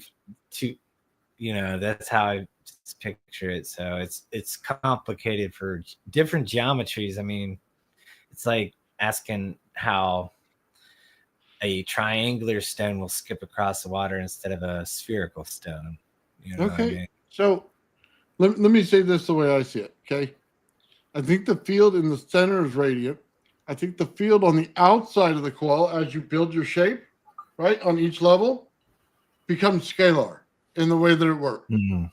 Distance over time and energy, right? So that's the way I see it. So on the outside like that, and the inside it's just a flat field. So it's basically just the field that holds in the dielectric is all I see. So I would just say that that's a radiant nature. So because that's what holds in the dielectric. So then we would get out to the outside and it would build out like a scalar field. That's my opinion, anyway. Okay, how about this? Let's say like what Tesla was doing. So the radiant energy is the scalar converting into normal. So the scalar wave is what is caused by these, but the radiant energy is the conversion of the scalar wave from two The places. compression. So this would be your scalar waves just straight across, because it's like you're in the middle of a big ass capacitor. So they're longitudinal, okay? And the scalar waves would be the conversion of the radiant, would be the conversion of the scalar wave into light through the electric field that's going on. So the radiant energy is what produces light out of the light bulb, and the scalar is that conventional straight line across the room.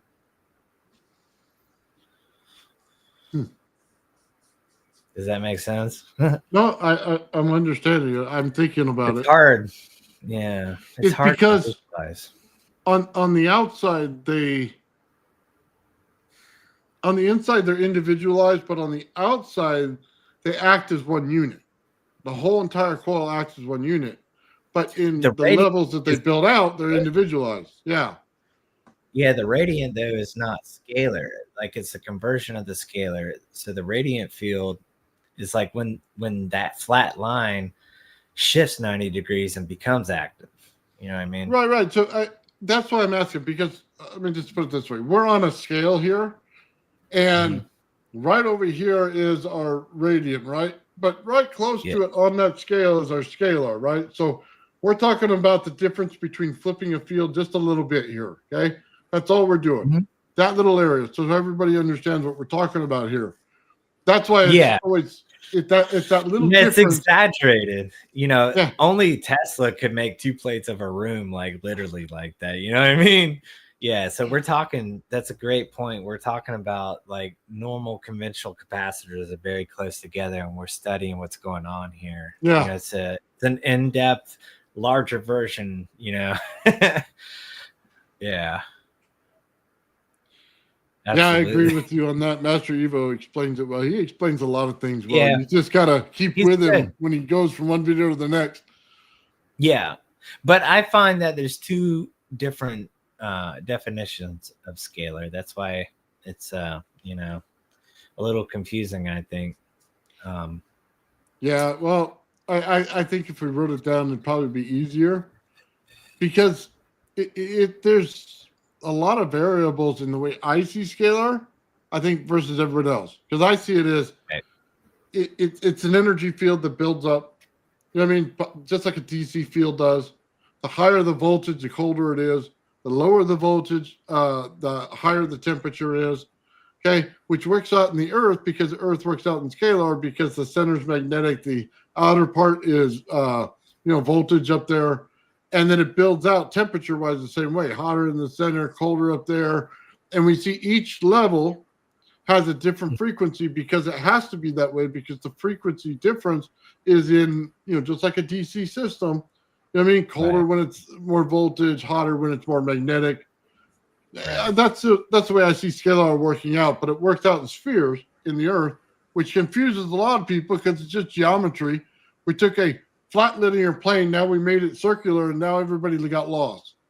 Which I think I would like to make a visual of that, you know what I mean? Because I think you're right. Like, think of it as the pressure layers of the Earth. You know, as you go out, the pressure layers differentiate, and it's the scalar I've learned in mathematics is that. And then there's other scalar waves by like Tom Bearden will say that scalar waves is two waves that cancel and then recombine at the other end. You know what I mean? That's why it's difficult for some people, because that type of scalar wave is different.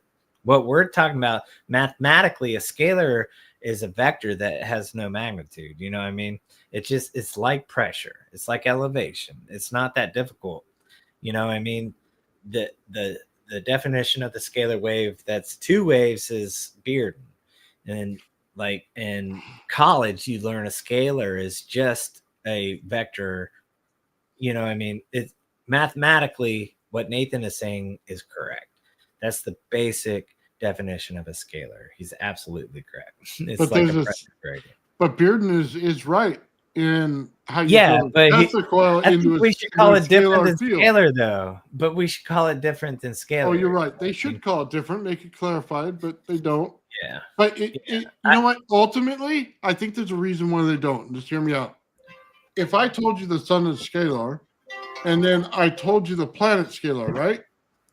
So if the sun has the frequency of the planet in it, which it does, then you get to the planet and you have the same frequency, it'll turn on, then there won't be anything but dead space, and then the planet itself will turn on, and so around that planet you have the field. So it acts like two Tesla coils that are scalar in nature, where the field is heavy around them, but then in the center there's nothing.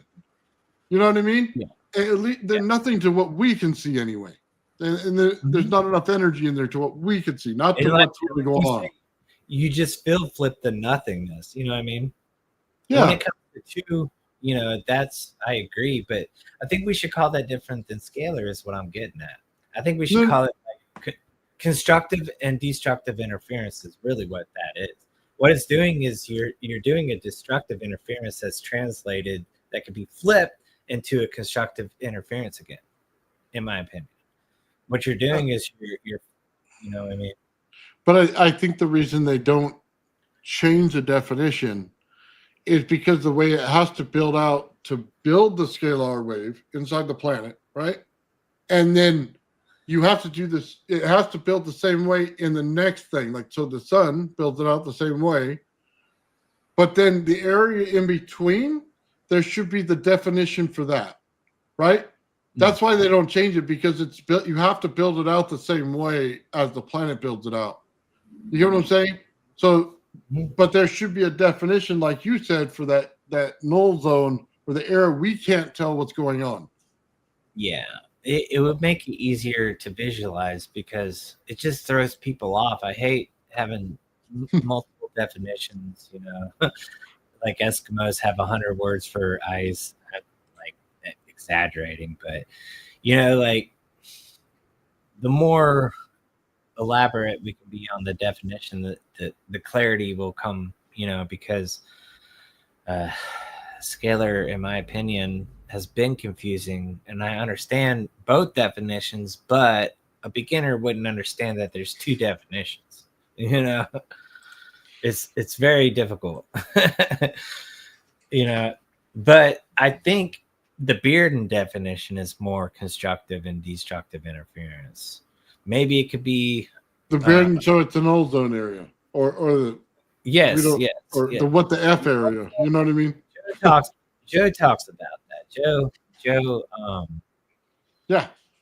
he's wise about how they cancel, and it's an important aspect of it because we know it doesn't literally disappear. It can't. It's physically impossible to just go away. It's still there, but it's in a form that we can't conventionally detect. But it's there. Yeah. Yeah. No, it's interesting because a lot of some of this stuff that comes down to theory and physics is you have to define which one that you're looking at in order to get the right, answer in physics, right? Mm-hmm. So, but the answer could just be that it's the opposite of each other, and they have two different names that they're putting in there for this stuff, and instead of just saying, "Hey, it's the opposite side of this field," or what's, what's on the other side, not. Yeah. Don't call it two different things. It just confuses people. You know what I mean? Well, you just said to say two different things. Let's call it null. I mean, Joe called it null. Let's call the scalar of Bearden null. You know what I mean? Null zones make sense to me on that aspect. And then, like the mathematical term when it comes to a vector with no magnitude, it makes more sense with pressure and elevation. Those type of measurements based off of, equipotentials. You should study equipotentials for scalars because they're all linear in that aspect. You know what I mean? So it's different. I like null for Tom Bearden's definition, and I like scalar for the mathematical definition because You know, when you study calculus, like that's what you learn as a scalar, you know. No, I understand. It's hard because I'm trying to define something that people argue with all the time. Like, you don't know how many people told me there's not a radiant field in this, right? That they don't understand that high voltage and compression causes radiant fields. And they keep telling me it's not there. It doesn't exist. It doesn't exist, Nathan. You're wrong. And I'm like, All you gotta do is hold your bulb and you got radiant. You know what I mean? I'm telling you, dude, it's there. It's like I cannot describe it. When It's literally a tower giving you radiant energy is what that is. Radiant energy is that energy that allows you to take a neon or a phosphorescent or, you know what I mean, to have the energy glow. That is radiant energy. But see that's all I was saying, right? And I keep explaining, I keep getting people telling me I'm full of it. And I go, okay, so hold on. I basically told them Hold a globe. Yeah. It's just There it is. wizardry, right? So I told them there's, you know what I mean? There's a lot more components in this, but I basically bring it down to 3 levels. There's the voltage, okay, which is the potential. Then there's magnetism, which is basically the heat that goes on in your system, right? And then you're going to have a radiant, you're going to have a radiant field. So it's just basically telling you how far it could go out. The radiant tells you how far it is. The voltage tells you at how much volts you can pull out of it at distance, right? The magnetic is always in the center. And that's But magnetic can't be wasteful though. When it comes to electrical circuits, magnetics can be. It's got to have a push. The magnetic always gives it the push in the system. Right. That's why like permanent magnets are more efficient if you know how to work them. You know what I mean? Because normally if you want to make a magnetic field, you have to send a relatively high current through an inductor. You know what I mean? It's a waste. When you do that, you know, like you said, heat's given off and all that stuff. So yeah, by the way, the other components to that is the temperature difference. So when you start changing the temperature and where you are, you're going to start seeing that field either grow a little bit or get a little bit smaller. Okay, that'll happen. And then people don't understand in an electrical system, in a DC system, if I create extra heat in any part of the system, I'll gain more magnetism. If I want to run a PNP, right, and the reason for the resistor, if you understand what I just explained, right, with voltage and amperage and stuff like that, then you can understand what the resistor is doing. And then you can cheat the resistor, okay? So what is it doing? It's bringing down the voltage by bringing up the amperage and creating a temperature in there for the resistor, which gives you a voltage differential in order for the PNP to work, right? So most people just say, oh, it's just resistance. Well, no, you're actually changing the frequency of it in order to change this thing to go through there in order to create the voltage difference, right? They don't. Yeah, I don't disagree. Yeah, they don't. But that's exactly why you could cheat it. So if you wanted to use, say, a neon light bulb instead, you're doing the same thing. You create a little bit of heat in there. Yeah, it's a great way to probe it. Yeah. So you create a little bit of heat in there, right? So that the frequency comes down, the amperage comes up a little bit, and you can cheat it with that. But you can literally just hold and probe around with it. I love those little neons. Like Don Smith would use that technique because I mean, you light it up, you know exactly where it's at. You know, there you go. It's an indicator, and that's radiant energy. It's literally using radiant energy to see where the resonance is. You know. Those little bitty 90-volt ones are just perfect.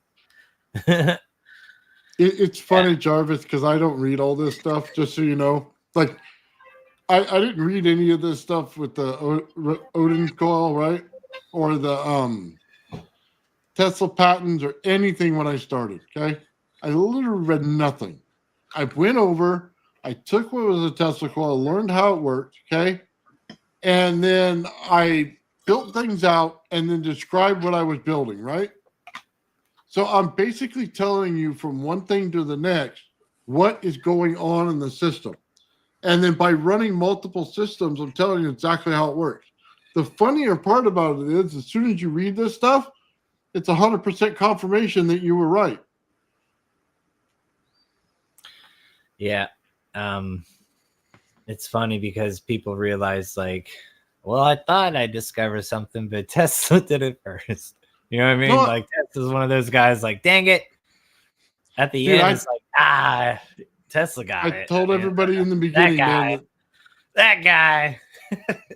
I told everybody in the beginning, I didn't discover any of this. Tesla already did. All I'm doing is bringing it out to the light on the experiments that I do to show you that it's there.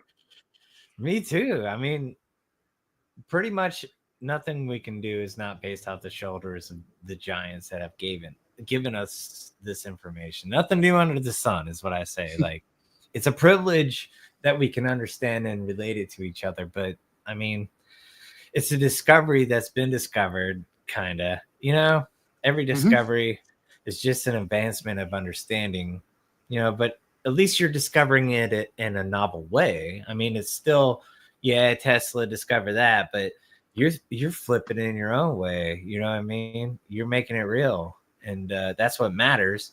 People will always say, okay, like even with the Oudin coil, yeah, the debate is Tesla's coil is not even Tesla's coil; it's an Oudin coil. You know, most people don't know that. No, I don't think hardly anybody does. But you know, that's what I'm saying. Like, they're similar, but Tesla did his own thing. You know what I mean? But Tesla's thing was different than Oudin for sure. But the I don't want to say the word, skip for a second, therapy device that they were discussing there is really cool. I want to try that out because it's a hairpin circuit. It's the standing wave I'm talking. It's just like, if you know music, you'll know the wave, dude. The wave difference when it, and it's funny. This is secret. I'm sorry, I gotta shut up. Sorry. Oh, okay. I just, Darren, if you're using that coil, oh my God, check this out. That coil, if you're in a van and turn it on, I mean, you have some fun experiences going on in your van. I can tell you that. Let me just put it this way, okay? If you want a UFO encounter, okay, take this, put it in the center of your van, and turn it on full blast. You will have a UFO experience. Everything will shut off. Everything will stop working and start glitching on you, start making funny noises, okay? And then when you turn it off, everything goes back to normal. And you'll be like, I always say, if you want to send a signal, make an aluminum parabolic dish and put a taser in the middle and tase it, and do like Morse code, tase, because it's going to reflect off the aluminum parabolic dish and go straight towards them. So you're like, tase. You know, you're like Morsing them. Dude, how else could they not get that? If you're like literally, dude, it's got to get their attention. yeah, it's got to. Oh my God, dude. Yeah. Or even like a grill igniter. If you're just like pressing the grill igniter in a parabolic dish towards them, like pop, pop, pop, pop, pop, pop, pop, pop, pop, pop, pop. But you know, check this out, Jarvis. My son gets he doesn't like the weird shit that I do in my garage, right? So he'll just hear like crackling in the speakers going on. You know what I mean? Because I put the coil over here behind me and his room's back over there. So what'll happen is his speakers will start to crackle and make the sounds and stuff in them, because it'll take this energy pulls right to the wall, right? Mm-hmm. So then his computer starts glitching on him. He's like, "What the fuck is going on? What is my dad doing?" Like a solar flare, dude. Yeah. And I'll tell him, "Don't worry about it. It's just a UFO going over the house, right? Nothing to see here." I think it's hilarious, brother, because you mess with everybody. Yeah, it's like, you're messing with stuff. I have it over here by the garage door, and somebody's alarm will start going off. You know what I mean? If I have it too high, it's just that coil is mean. Experiment with the relay. Like, I did this experiment with the relay, and like this other room would vibrate in the corner, and it literally was like, we're like, oh my God, like that's in like 2 rooms across, like on the other side of the house in the corner is like, and all I'm doing is just run a little bit of relay, dude. You know what I mean? Oh, Weird, yeah. Resonance is, but okay, I'll say this. When it comes to mechanical waves, it's the square of the frequency. Okay. So you actually get more energy with audio than you would electrical waves. You know what I mean? The okay. frequency of if you double the frequency of the audio wave, you get the square of the power out.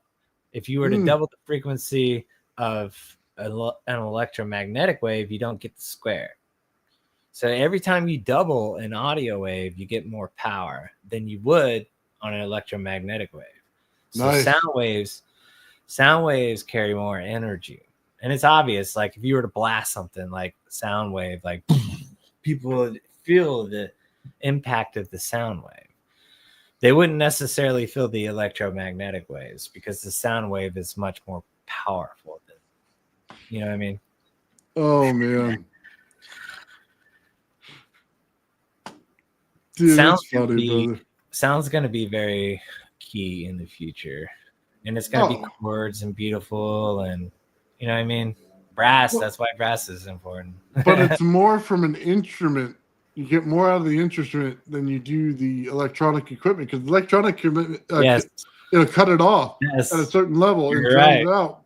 And the horns and stuff work better. Yes. There's nothing like analog. True performance is analog, and then when you record it and digitalize it, it becomes digital. That digital and power will never match the analog because the analog is square of the frequency. I swear I thought you said something else, man.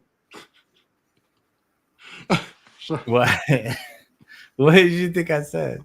I thought you called it analog, and I'm thinking it's an analog sound. Oh no. You don't want an analog, folks. Trust me. No. I completely heard it wrong. That sounds horrible, dude. Like a python poop. You don't want an analog, okay? You want analog. Analog is like real, not a python poop. Oh. I'm sorry, I heard it wrong. Let's clarify this, okay? Definitely not an anal log.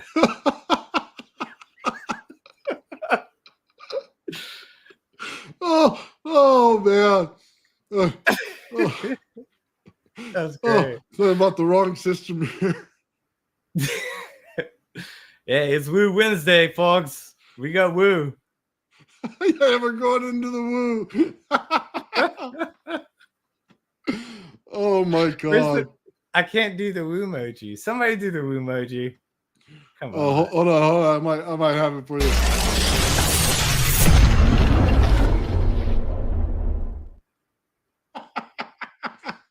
There you go, man. Oh. Wow. That's hilarious. So, but I think it's interesting because light travels faster than sound, obviously. So, but what if you were to time it to where the light ended up at the same place the sound wave would? Then you'd have an electromagnetic acoustic wave. You know what I mean?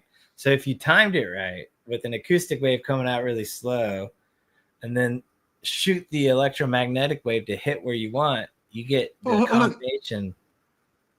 I got to ask you, because we just talked about it, the scalar wave, right?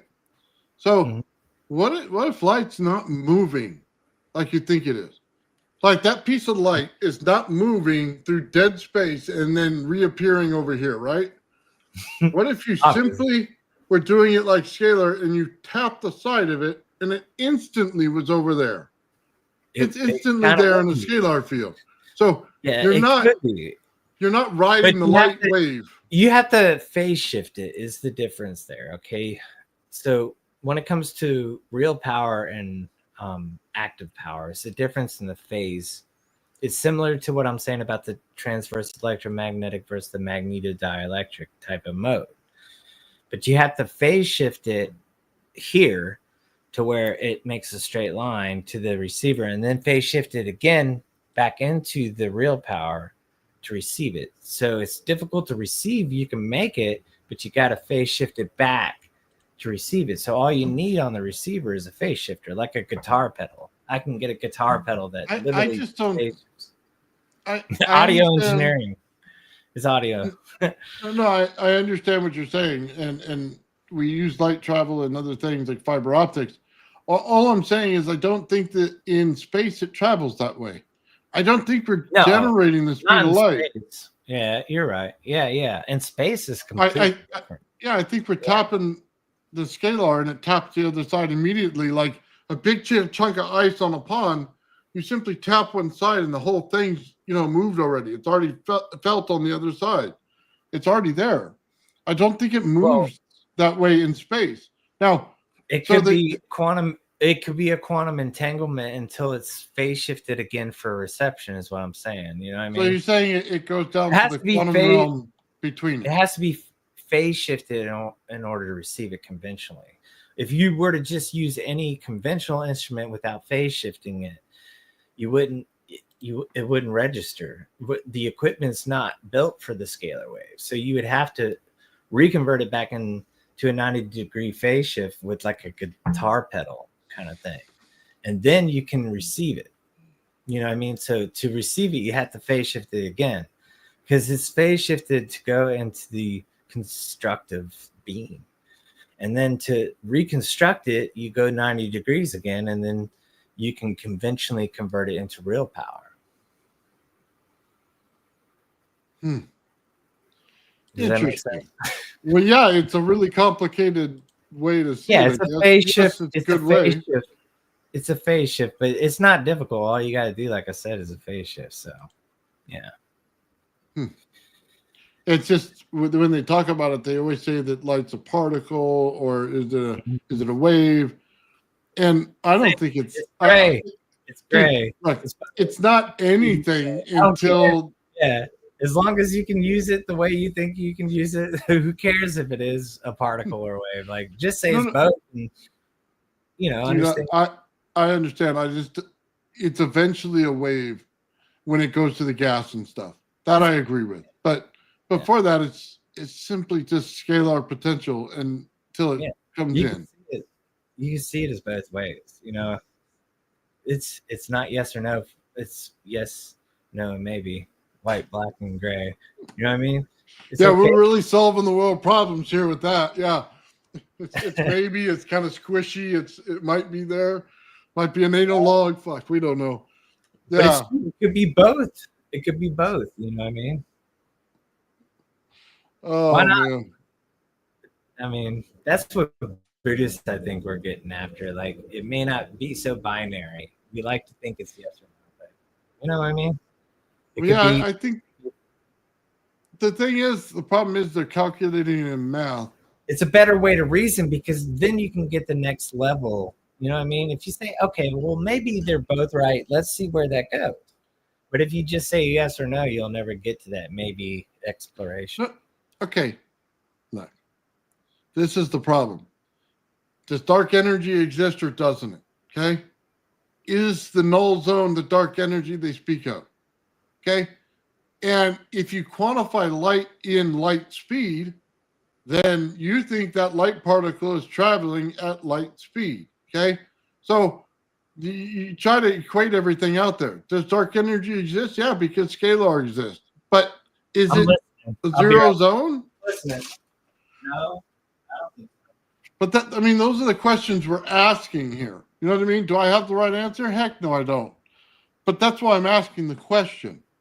You know what I mean? How's it actually working? I don't want a mathematical probability. I want an answer. You know what I mean? Yeah. I can write you a mathematical probability. I could say in the next 45 minutes, I'm dropping the freaking anal log. You know what I mean? That's a mathematical probability. I don't want that. Okay. I want a answer that is logical, that makes sense. Okay. I do not want your probability factor. Okay. I want a real answer. That's what it comes down to. Yeah. So, because look, they can't quantify it as real because they keep calling it an experiment. It's like, oh, but we're gonna force it on you like it's real, but we're gonna call it an experiment. Then step out of the box, buddy. Say it's real, it's a fact, this is what happened. So in the next couple of years, I can say, "Ha, you stupid, you know what? You said it was real." But they don't want that. So they say it's a theory, but they push it on you like you're taking this, buddy. You're taking it. You know what I mean? Like, no, I'm not. I'm even in not. the Bible, even in the, well, not even in the Bible, but in the Bible, it says if you build it, they will come. You know, people can speak all day, but they haven't done what you've done. You've built it. You put your hands on this, and you've seen it. So they can say what they want, but until they do that, you have the authority. you know, because you've done it. You know, these people can talk all they want, but people like me in chat, we know you've done it. So they're just, they don't get it. That's fine, but don't waste your time. Oh man, no, I never do that, dude. I always build it out because I think it's important to see the process. And look, along the way, what you're going to do, if you watch when I do a lot of experiments, you're just going to pick up different tricks of how I'm flipping things, turning things, and then you'll know it's possible. Once you know it's possible, maybe then that's the part of the idea you expand on in your experiment. You know what I mean? Maybe it was that final piece like, hey, that he did it, so I know I can do it. Now I can make it bigger, better, whatever. That's why I show it all, even if it looks like kind of junky. You're going to have to know it. Because sometimes designing an experiment for a failure that you expect and succeeds is the same thing. Like most people build an experiment to succeed. They're like, okay, this is going to happen at the end, you know, but if you build an experiment expecting to fail, but it still works, then you're like, okay, what's going on? Okay, this shouldn't work. It should fail. Like conventionally, it should fail, but it's working, you know? So you discover things by exploring both ways. Like you think it's going to work, so try it. It's beautiful. If you think it will fail as a comparison and you try and it still works, then you're like, what is going on? Yeah, you know? like that painter. There's only where he's talking about the painting. There's only happy whatever. I don't remember the phrase. Where he makes things that look like mistakes, but they're just happy accidents. You know the guy with the fro back in the 70s that was doing all the cool paintings?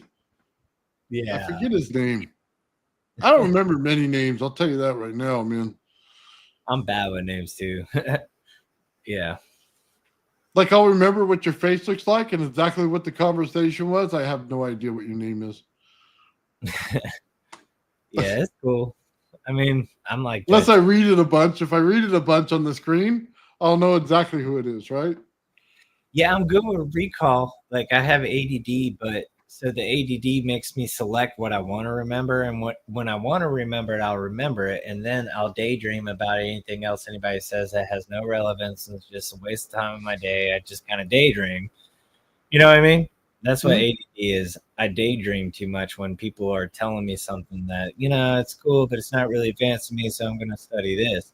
You know, so my recall's great, but I can't socially, if somebody's talking about something, go along the lines. If I don't agree, I start daydreaming, you know. I think ADD is like daydreaming. So check this out. I was in sales for a soda company, and I'm really precise on what I do. I make my orders perfect. I get everything right, everything clean in the back room. I cannot stand it out of place, right? You really, can sell me a soda? Oh, dude, I could sell you ice from an Eskimo, man. Look. Dude, sell me a soda. No, hold on. All right. Here's what I'm saying. Right. Okay. Right. So I did this. My wife is like totally opposite of me. It's like a social butterfly. So I can have one conversation with you at one time, right? This woman can sit there and talk to you, have a conversation on a phone while answering a page on something else, dude. Like 5 different conversations in one. Multitasking. And track every single one of them. And like, dude, it blows my mind. I'm like, I'm a one person, one conversation deal. Me too. Right? I'm like, Whoop. Totally. That's Yeah. it, dude. Totally two different ways to look at the same job. And I'm like, Yeah. I'm lost, dude. It's like I can't hear all that. To Right? her, it's just natural though. She's like doing 4 things at once, and it looks Yeah. easy. And you're like, So it's like, what is going? How do you do that? so it's like when you have a conversation, it's like you better be talking to me. But then I'll find out half the time there's somebody on the other line of the phone, and she was talking to them at the same time as she was talking to me. And the answer for that's them, I'm thinking it's for me and it's for them. And it's like, That's funny. dude, I'm completely lost. And then I can't hear anything, right? So I don't have my hearing aids in. So at that point, dude, I've got like 80% hearing loss. So I have no idea what's going on in the conversation. I half gotta the wear time. headphones too. It helps though, you know. Yeah, I I gotta wear do. headphones too. I go out to socialize in the real world, and it's so difficult. Like, you'll say something to me, and I'll give you the response that I think is appropriate to what you said, but I have no idea what you just said. Like, oh, yeah. Oh, yeah. That's what I hear. Dude, it's so funny. Like, my kids do are that laughing sometimes. in the background because they're like, he can't hear you. He has no idea what the hell you just said to him. Right? Do you know you're growing a tail on your ass? And you're like, yeah. Yeah. Yeah, it's big, huh? Yeah. I have no idea what's going on. Dude, you're a goat. I love you, man. Oh. Yeah, you know what dude. a goat is, right? Yeah, greatest of all time, man. I'm getting there. I'm being respectful on a goat. You're a goat, man. It's cool. Oh, man. Yeah. Dude, it's crazy being around my house because, like, the TV's full blast and I can't hear it. Then I go to my computer. I have the TV volume up, my computer volume up, and it's gotten worse lately. So I still can't hear it. So then I put my headphones on, and they're not working all the way. There's something going on, man, when it made it worse in the last couple of days. I'm like praying that I can yawn soon, that it can pop on my ears and get me to hear better. You know what I mean? It's like there's a lot of pressure in there right now. Have you ever tried to hold your nose and blow out through your mouth a little? And it works sometimes, and then sometimes it doesn't. Yeah, and you don't want to use Q-tips too often. It will just compact it, right? Yeah. Like in audio engineering, they taught us to use this little candle thing that sucks it out. But there's some earwax removers that I would say that would be good. But you don't want to Q-tip it. Yeah, don't Q-tip it. Unless, well, just don't do that. Oh, yeah. Dude, lately, I'll be honest with you, Jarvis, look behind me. I got a bunch of coils, right? So I went on a coil widening spree. Check this out. I have to wear my wife's reading glasses to see this stuff because it's so small. We got 32 gauge wire, right? Super tiny. So I'm wearing these reading glasses like this, right? By the end of the day, dude, I feel like I just, went through a whole different thing with my eyeballs. They hurt so bad. For 3 days now, they've been killing me, okay? Because they went out of adjustment in order to look through these glasses, in order to magnify on this. Dude, and it wasn't like I could stop. So I'm over there for about 8 hours winding coils at that little thing to get all of them done. Because I have people that would, they go, oh, I want a coil. So I'm over there winding away.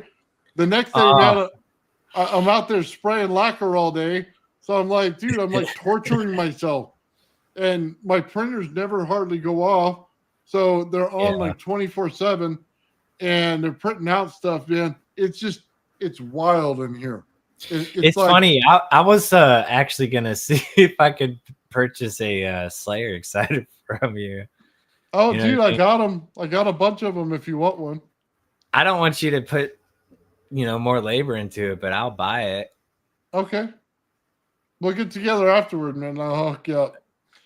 We'll work on it. Your Slayer exciter is the best I've seen, I think.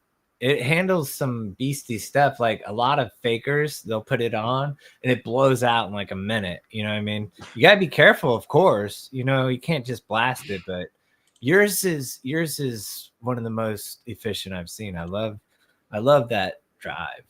You did a good drive on that. And it's not necessarily all the coil, it's the drive that matters too. You know what I mean? Oh, but that coil, the it- drive. you know what it was? It's the plastic. So this plastic right here, the spacing on it, dude, it makes that coil perfect because it doesn't move, it doesn't adjust, it stays exactly where it's supposed to be.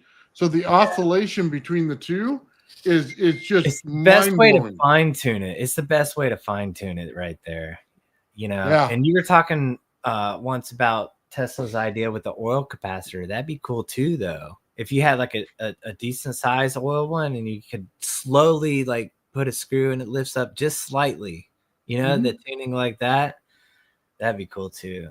But I like the way you alligator clip it because it's very precise. It's the way you need to do it. You did it exactly how it should be. Yeah. I got Darren over if here. it were too close, I'm just saying, if it were too close, you couldn't do it. You know what I mean? Yeah. You did it just right. Sorry. Well, Sean helped me on that. That's all Sean. Let me just clarify this. We call it, you know what I mean? Everybody knows it as my coil, but I'm going to tell you, this coil right here came from Sean and I working together on it for quite a few months to get it right, to get the exact dimensions we needed for this bad boy. Okay. Yeah. So I don't Yeah. ever want anybody to think it's any different. I know tuning is a skill that like probably 90% of people wouldn't even try, you know, and for you guys to be able to understand the tuning is bingo bango. I mean, most people don't even go there, but you guys did, and you did it. It's awesome. You know, you did it exactly how it should have been done. You're the best builders. By the way, Darren says he had it on since he got it. He's been running it. So it tells you the longevity of how long you can run this thing and keep it on. That's what I'm saying. Like most Slayer exciters, you can run maybe a minute. I mean, they just fry. Like seriously, I've done my research. I know this shit. Like, that's why I want to buy it.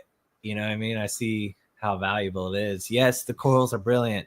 And yes, the space is brilliant, but the drive, nobody thinks about it. You know what I mean? That's brilliant too. Everybody that gets it, man. I try to tell them, dude, the power is off the chart. Like, you're not gonna, like, normal Tesla coils, you don't understand what I'm doing here. Like, you're getting this little field where the light bulb barely lights up right next to it. Dude, you're standing 3 feet away and you're feeling the power coming into your body, and you're like, what did this old man do to me? You know what I mean? By building this thing.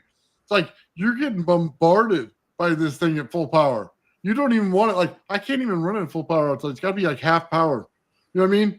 And then I don't want to stand in the field at full power. But compared to like a half power MPN, it's the longevity and the durability. You know what I mean? Dude, the NPN versus the PNP, that's not even a choice. It's like, it's funny. The PNP wins all day long. Hands down. Yeah, it's okay, so they match them when they come out. It's pimp. They match these things when they come out, right? And you get these transistors. So they match an NPN with a PNP. That should tell you something, that I'm charging you for the PNP, but the NPN I give you for free is a verification circuit. Why? Because the NPN is like half the power that PNP is. You're going to just fry it, you know? But you fried it and found out. Oh, I fried everything and found out. Let me tell you, I got a junk box full of fry it and find out. But you fried the NPN to a pimp. Oh, dude. I was frying that Z44 with my soldering iron because I had it too hot. And I did it like 20 times in a day. And I'm like, dude, I just got to walk away. I'm just seriously getting something wrong. And then I finally looked at the temperature on my soldering iron and I go, oh, well, that's what it is. It worked for the good stuff, but it doesn't work for the bad stuff.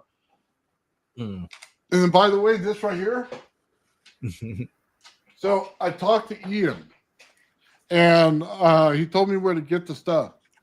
This board that he has, by the way, Dude, this thing is a lifesaver if you got a ZVS. Let me tell Master you, it's Evo, Master Evo, and I know Ian likes to give this out. Master Evo designed that, and Ian is such a good builder. He's such a good replicator. Everything he does looks beautiful. And yes. yeah. So what I was going to do is Ian told me where to get the parts. I'm going to build the ZVS. So I have a stock ZVS. The capacitors are junk on it. I don't use them. Okay. I want to use a switching capacitor board like the one I just showed you to put onto it. Dude, but use also my hold on. relay system. You're going to be broadcasting like kilowatts from like 10 watts in. So hold on. Do that. Hold on. I'll show you how to do that. That'd be fun. I don't want to get into that. I just all I'm saying is I'm going to put cooling on it. So I'm going to take off the heat sinks that are on there, and I'm going to put on a real cooling system, right? I'm going to test it, and then I'm going to put out my own. I'm going to build my own ZVS from scratch with all the parts that I like once I'm done building, you know what I mean, the Frankenstein one. And then that's when I'm going to put it out for sale.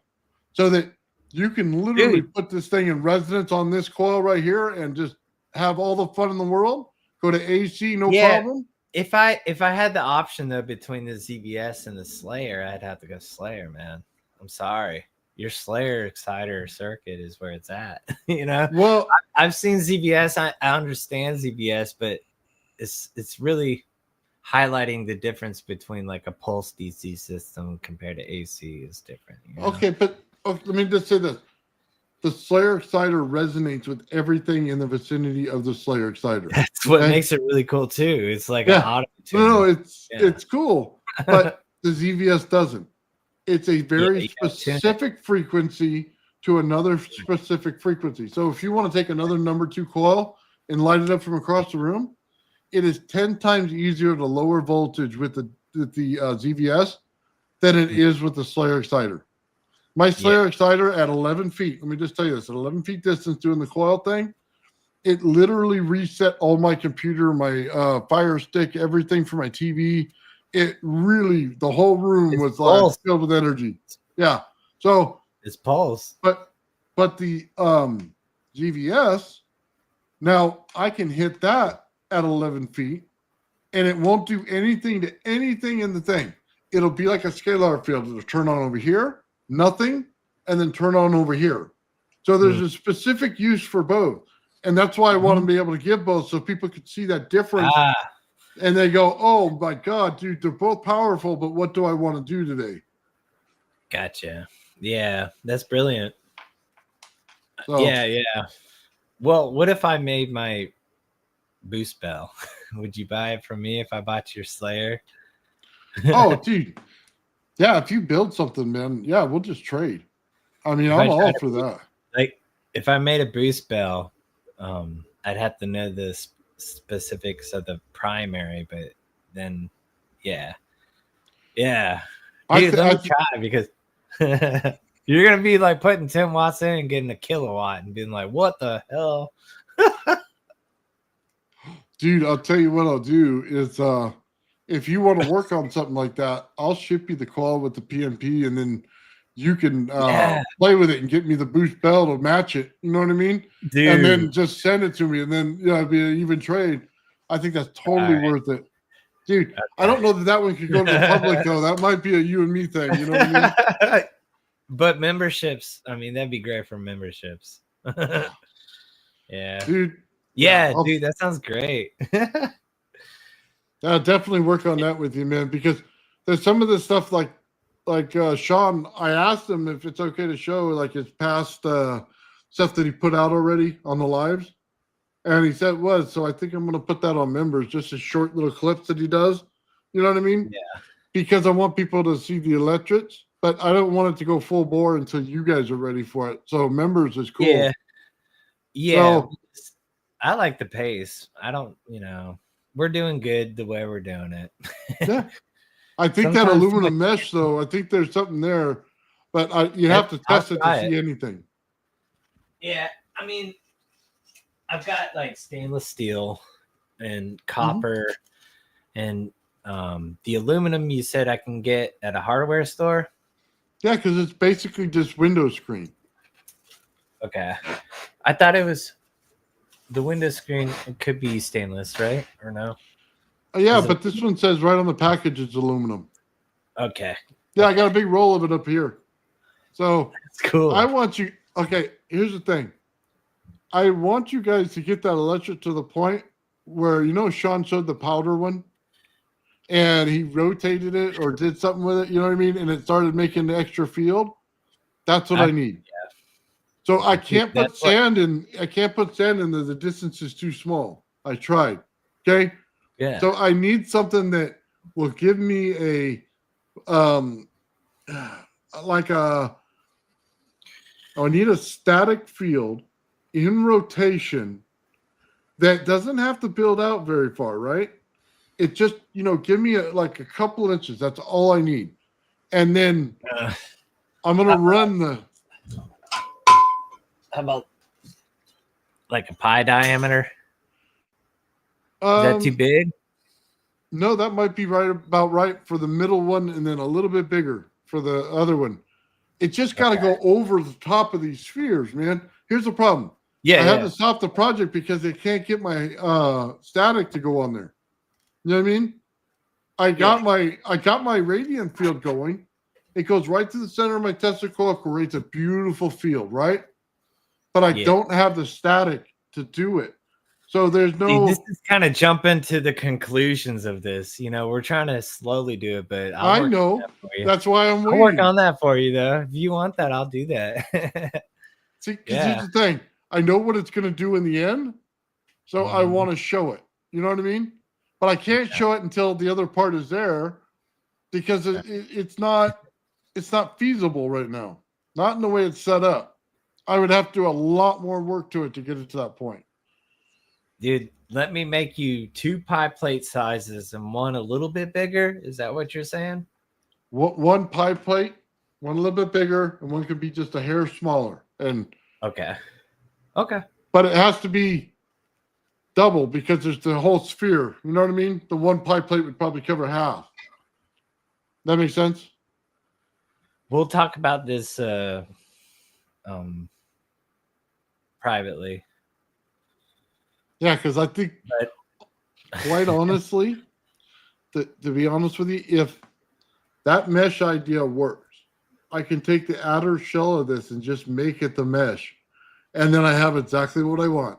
A recharging electret, right?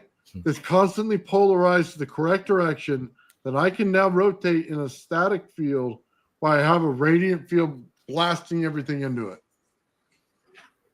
Yeah.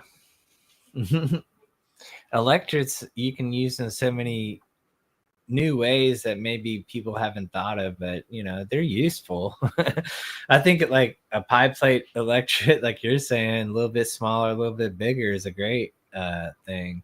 I'll do that in the background, but I'm also trying to do other things. So, but I want to. If it works out and you have time and you just want to build one to see if it works, dude. Sean would really be the guy that would do it though.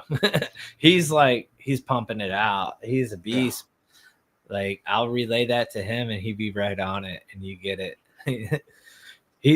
That's why I chose him as a partner, because I'm more like a muse or like a marketing guy or a mentor, you know, but like he's really just helping me out so much. He's the best partner.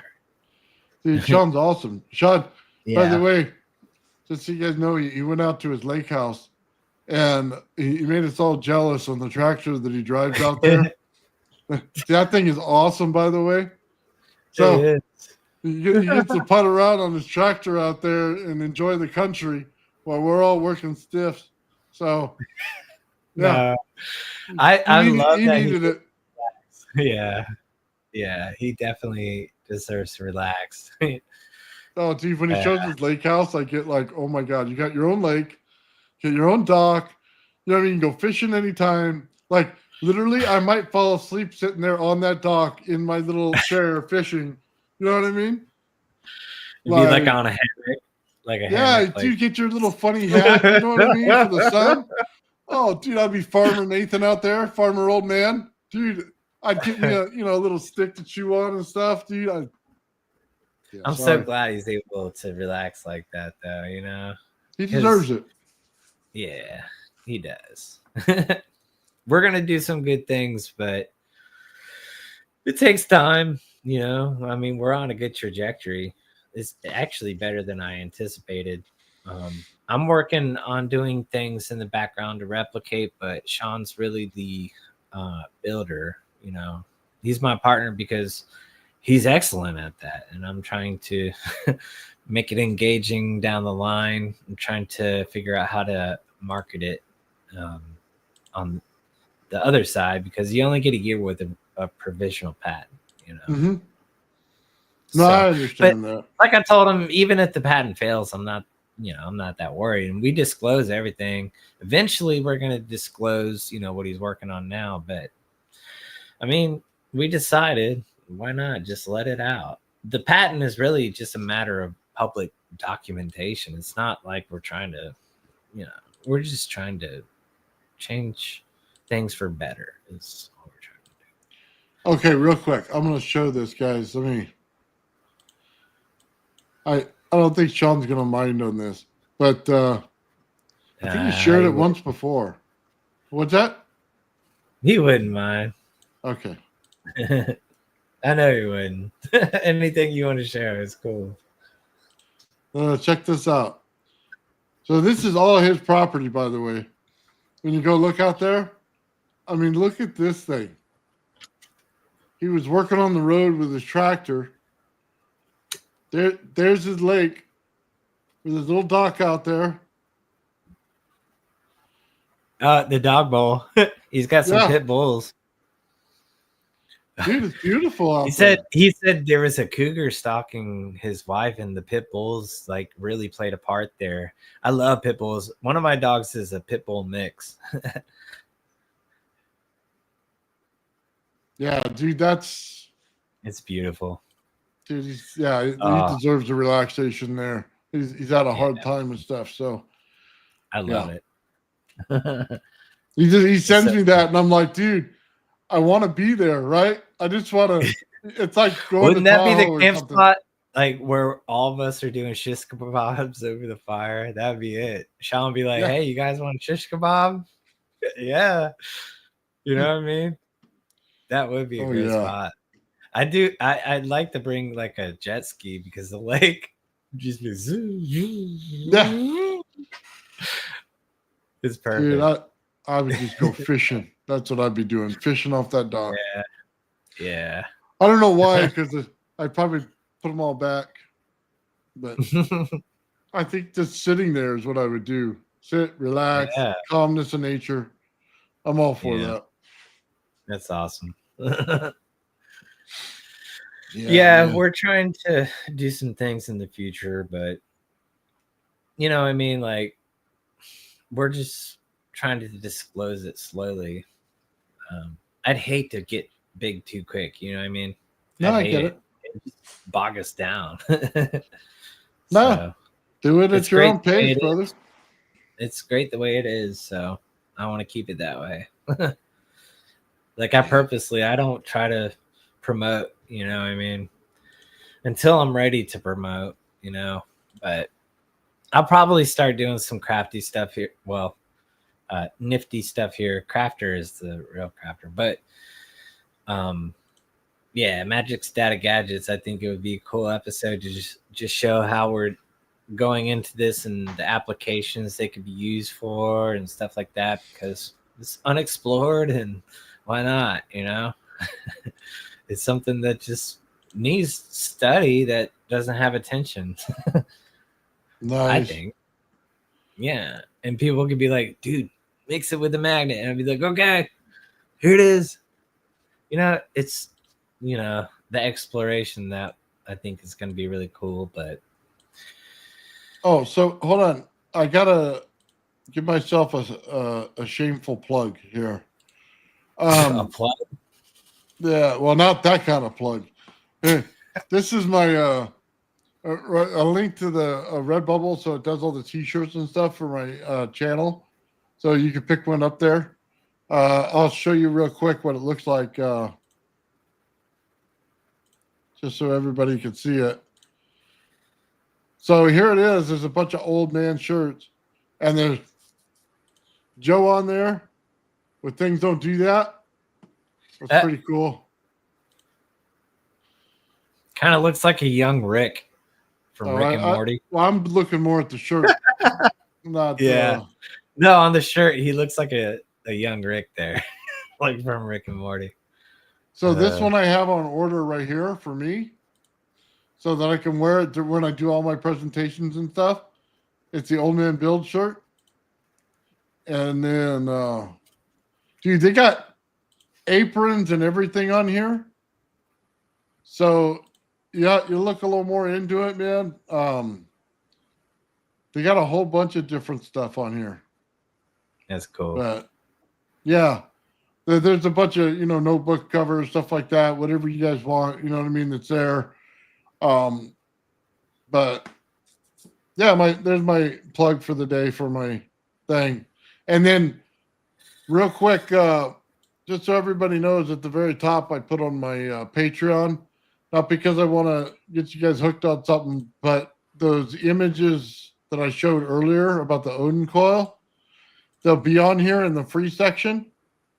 So if you guys wanted to cruise over there and just be a member of the free side, they're all on there that I had. And then I'm going to add some more to that so that you guys can check them out. But it's definitely well worth reading, you know what I mean, on some of that stuff. Definitely. Yeah. Yeah, I can't wait. Get my shirts in. I can start wearing my own stuff, you know what I mean? That is pretty cool. Yeah. I want a cap. I'm a big cap wearer. Oh, there you go. Like but yeah, that'll come down the line. I'll get me an OMB cap. I'll rock it. Right on, brother. Yeah, and then by the way, if you guys were interested in buying the Tesla coil, just contact me on my email. Okay, it's on my page, but I'll put it in real quick.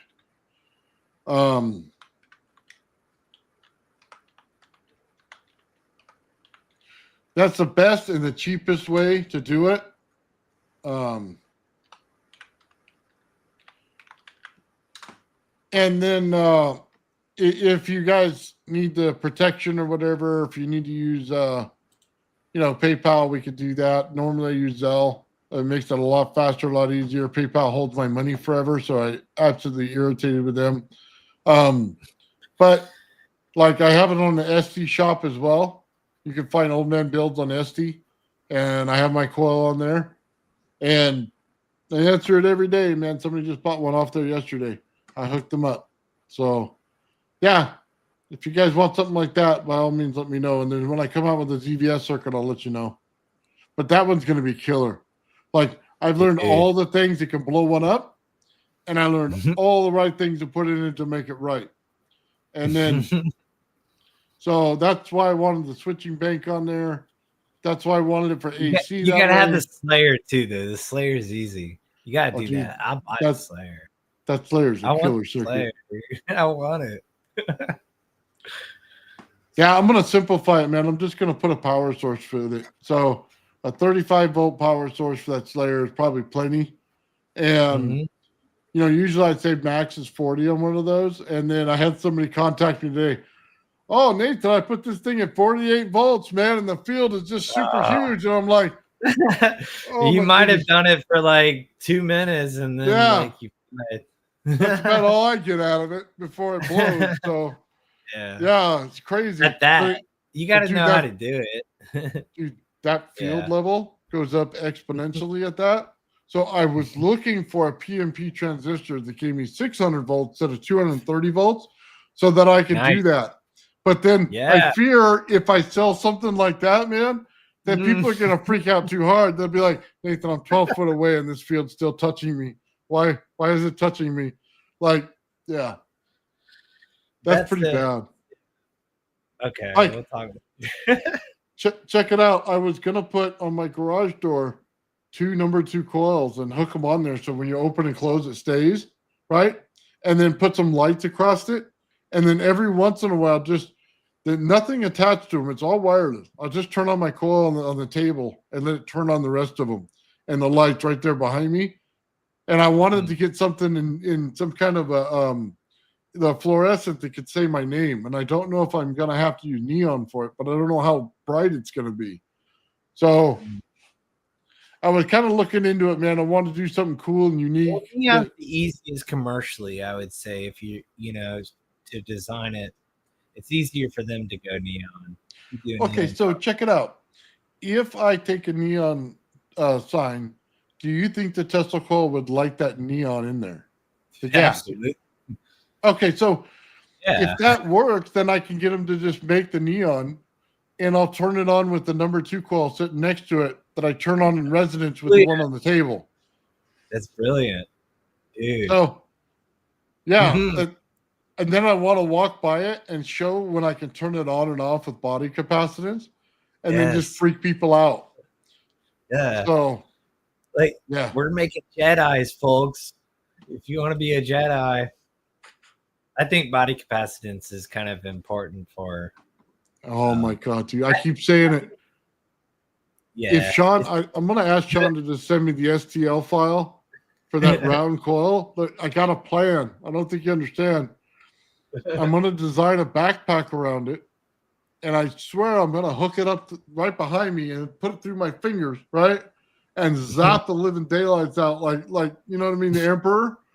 Because he said Like that he could put his Magneto. phone- yeah, he said he could put his phone right up to it and it doesn't distort, and then it doesn't shock you, right? So if those two things are true, and I find out that they're true, we are literally making Emperor hands, and I'm going to blast it out of both fucking hands. You need a high frequency, though. You want to be at least above low frequency radio. You want a high as frequency as you can get to do that. You know what I mean? Just trust me on that. You want a really high frequency.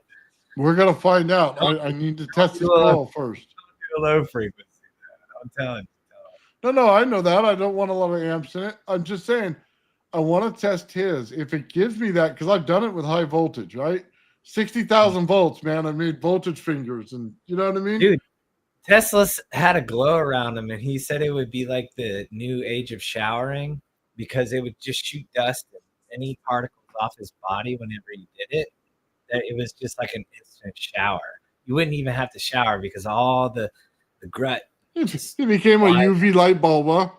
Yeah, he was lit up, and he was like, "Dude, this is the new age of showering. I mean, I'm sterilizing my body without, you know what I mean?" And in a way, it makes sense, you know. But it's high frequency.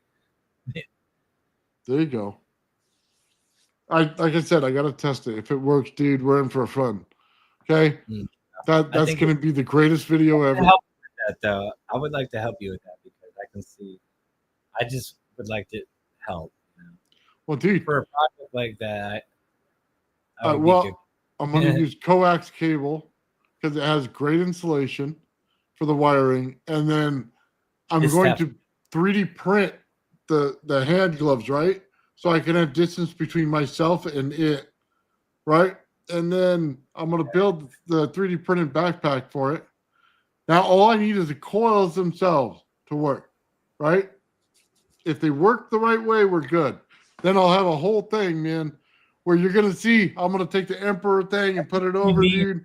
We're going to total Star Wars that sucker out. Dude, let me help you with that, though, because you're skipping some things that could be dangerous. I want to help you. You know what I mean? No, dude, that's cool. I don't want you to hurt yourself. Dude, we'll do a private chat on it and fix it and get it right. I just got to see how his coil operates. That's it. Yeah. I'm all about safety. The last thing I want is for somebody to hurt themselves doing what we're doing. You know, if you don't know what we're doing, you can't. it's not. Oh, dude. Yeah, coax is the best for high voltage, by the way, because of the way it insulates. Teflon. Yeah, Teflon is the insulation. Teflon's a good stuff.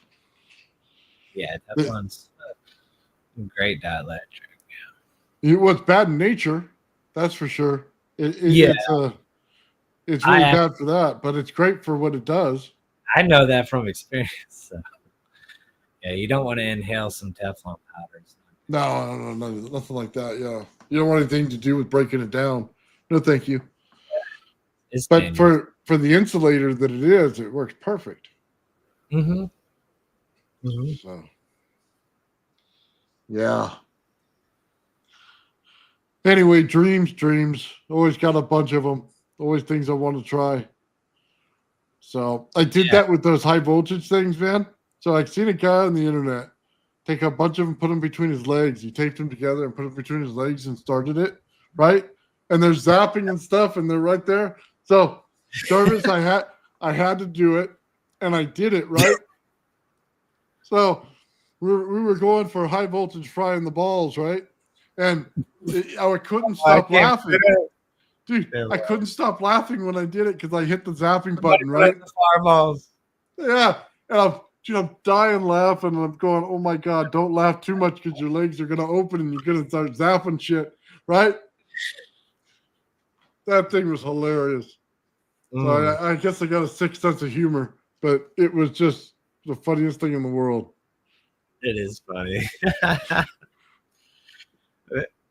The world deserves some humor right now. I mean, geez. Oh, let me see if I have it.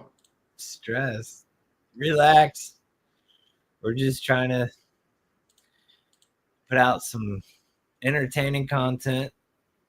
Oh, here it is, right here. Try it and find out it's what it's named.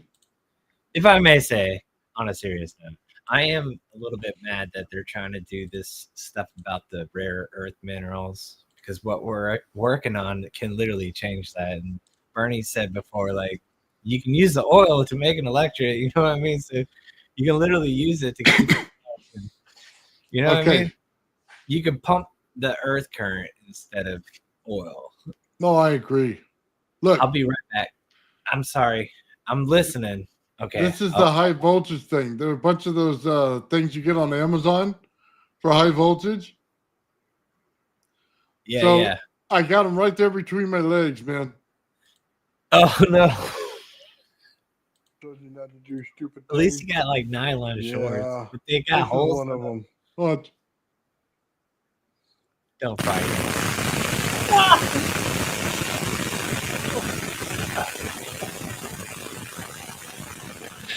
The fireballs would have been perfect. The fireballs would have been perfect.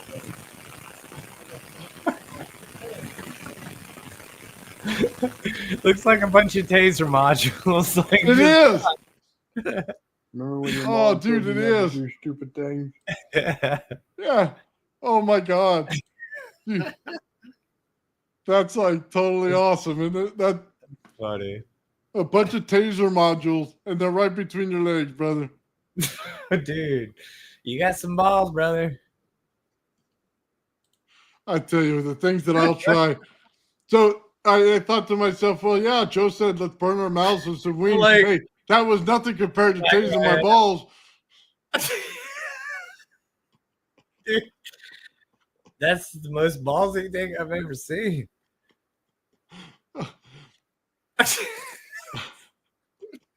Shit. Oh man, getting them warm. Yeah, they were cooking, man. Shock baller. Oh, I'm telling you, that was the funniest thing. The things the old man Bill does. Very well done. You gotta keep people laughing, man. That's the whole thing. You gotta keep people laughing. You know what I mean when you're doing this stuff, because it gets so serious after a while. True. Like, just try to relax with us. That's all we're trying to do. You know, I hate the fear mongering. I do believe it's a golden age, man. The Kali Yuga. Yeah, we're heading for good times. We're not heading towards bad times. We're heading towards good times. Oh man. Yeah, we're gonna fry it and find out. Yeah. No, I think we're heading for some good things, man. We're putting things in place, and they seem to be working out. Yeah. So, I mean, look, we're in the beginning stages of it, like you said. That's right. And we're showing things and how they work, and then we'll get into the better experiments as we go. But it's fun right now. I'm having a good time with it. Me too. I love it. Like I said, sometimes you wish you want to be famous, but you regret it if you were. You know what I mean? I like hanging out and relaxing. I don't like to be famous because then you got everybody pulling you each and every way. You got the perfect platform to discuss true engineering that makes a difference. And Oh. it's kind of like hush hush right now, but in the future they're gonna be like, dang, these guys really knew what they were talking about. Yeah. We have the best guests too, man. You know what I mean? Yeah. You come on, that's good. We have Sean that comes on, man. We just had Heliarch and Timtron that came on, man. That was like mind blowing. I want their Patreon, but I gotta save up some money. But I do actually want that. I want to talk to someone. To talk to somebody one like Tim, been in the game a long time and knows what he's said. Like, yeah. But it's cool that they recommend that you have a project in mind to do that. But it's cool. Like, well, yeah, you said, Old Man Builds, like, how cool on a Patreon one-on-one where they can consult you, you know, and if you had a project that you're stuck on, they can. Yeah. It would start glitching, wouldn't it? Dude, that's like was the best answer I've ever heard from any inventor. You go on here and then we'll take one-on-one time with you to figure out your problem, to get you set up the right way, to get you understanding why it's that way. Dude, mind blown right there, right? Just, okay. Number one, yes, you have done it before. We understand it. And anybody that listened to that whole show knew it right then and there. They got the goods. Okay. Yeah. So mind blowing, dude. Mind blowing. That guy, yeah, both of them. You know what I mean? They both have it. So right on, man. I appreciate that. Yeah, it's just, get together and have a good time. That's what we do. Dude. Yeah, that show with Bernie this morning, man. That was killer. Yeah, it was good. Dude, yeah. He got some stuff coming out of what he's doing that's absolutely like mind blowing, man. So he said he's got a show that comes on tonight that had to do with some stuff with some UFOs in Mexico. And I definitely want to check that out for anybody out there, man. Check out Bernie's channel tonight. He's got some cool stuff going on in that. I'm definitely checking that one out. He sold me on it big time when he talked to me earlier. I'm like, dude, I'm all in on that. Did he mention what time it was? He didn't mention what time it was, or if it was a live, or if it was just a broadcast of it. But he said to look out for it. So yeah, I'm down. Doing that. Yeah, I'm gonna have to relax here soon, but I'll watch it. Yeah, dude, I'm there with you. Yeah, but that show this morning was good, man. He hit me up and said, "Hey, you want to do a show?" And I said, "Sure." And then he was asking me about one thing, and then he weaved right in there with his. Man, we were like this, you know what I mean? Going back and forth on different things. That was pretty cool. That was an awesome show, man, because he glitched out a little bit, but it, like you said, like we're glitching out. And what if it is like some solar stuff or like something external? We don't know what's going on, but there's obviously differences in the communication that happens, when we touch on certain subjects, it starts to get glitchy. Yeah.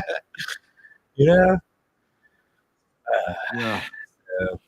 Yeah, to leave Extraordinary Inventors. Yeah, Mike's awesome, dude. Mike and Phil, Lulu, and then we also have Ben that's on there, man. Ben is awesome. Let me just tell you that. Ben is freaking just his laugh, dude, gets me every time. Yeah. I'm sorry. It gets me every time. He has a great way of making you feel good, you know what I mean? Oh, yeah. It's cool. I love that. He's just like yeah,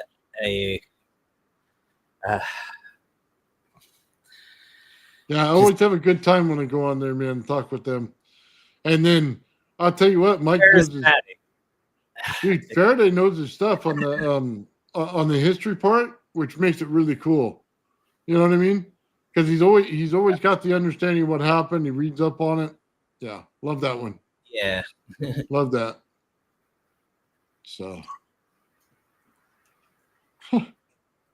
yeah, everybody's agreeing in the chat, man. Yeah, we got a bunch of cool people, man, that do this stuff. So, yeah, and I've seen you've been on there several times, man. Who's that? You've been on the Leave Extraordinary Adventures several times. Yeah, now I guess I have. I started as a troll. But it's cool. I like being a bad guy sometimes because it has stir attention at some point, you know, like it's just sad that sometimes all the views are gimmicks and we're doing the real thing, but it'll get there. I'm not too worried. But I'll watch it out in the end. At the time though, it was a red moon, like a full moon that was like red. It was like a blood moon, they called it at that time. You know, even before that I was saying, yeah, what do you think about lunatics? And then like I became a lunatic. Brother, let me dude. It was awesome though. I don't care. I'll be honest with you, man. It'll come out because you know what I mean. Yeah. As we get better and better at this, and we build Everybody's more things. crazy.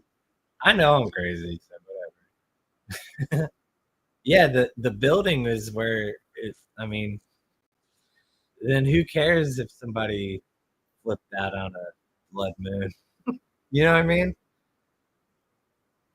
I don't know. I was kind of doing it to be funny. I thought in my head, but it wasn't that funny. But to me, it was funny. So I troll. Whatever. I'm a troll. It's all good, man. It's all good. I love it. No, we all contribute in our own ways, and I think that's what's awesome about it. So we all help each other out. See, Yeah. I got so much stuff around here from everybody who's helped me out. You know what I mean? In different experiments and stuff. I always feel happy to give back. So Yeah. That's awesome. you have a question about the moon's orbit? What's that? What's the question? I don't know what the question is. It just says he has a question about the moon's orbit. Maybe why Why is it locked in place? why don't you see the dark side? I don't know why the heck it's locked in place, to be quite honest with you. Is tidal locking. Well, yeah, tidal locks, but why does it stay in the same distance from the Earth? Does it? Does it go back and forth a little bit?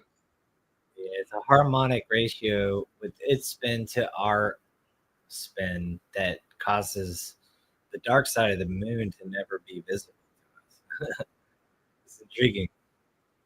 Hmm. We only see one side of the moon at all times, even if it's a half moon or a quarter moon, it's still the same side of the moon.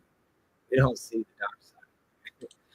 Isn't that interesting that it just so happens to have that type of orbit? I mean, it just seems, I don't know. I'd have to say a creator had to have thought of that. I mean, I don't know how else to explain it. It's a rare thing in our solar system. You don't see that. No, that's why I think he was asking. He just wanted to know why it was doing it. Okay, hold on. Here, he's got the question now. If the moon was square foot of 29.5 closer to what would always be in the place with Earth, square root is what I think he said. What the hell is squirt? SQRT. What does that mean? Probably square root. I don't think that even matters, honestly. I think the tidal lock is what you want to study there. It's not the ratio, especially the square root of 29. Be like what? 6.5.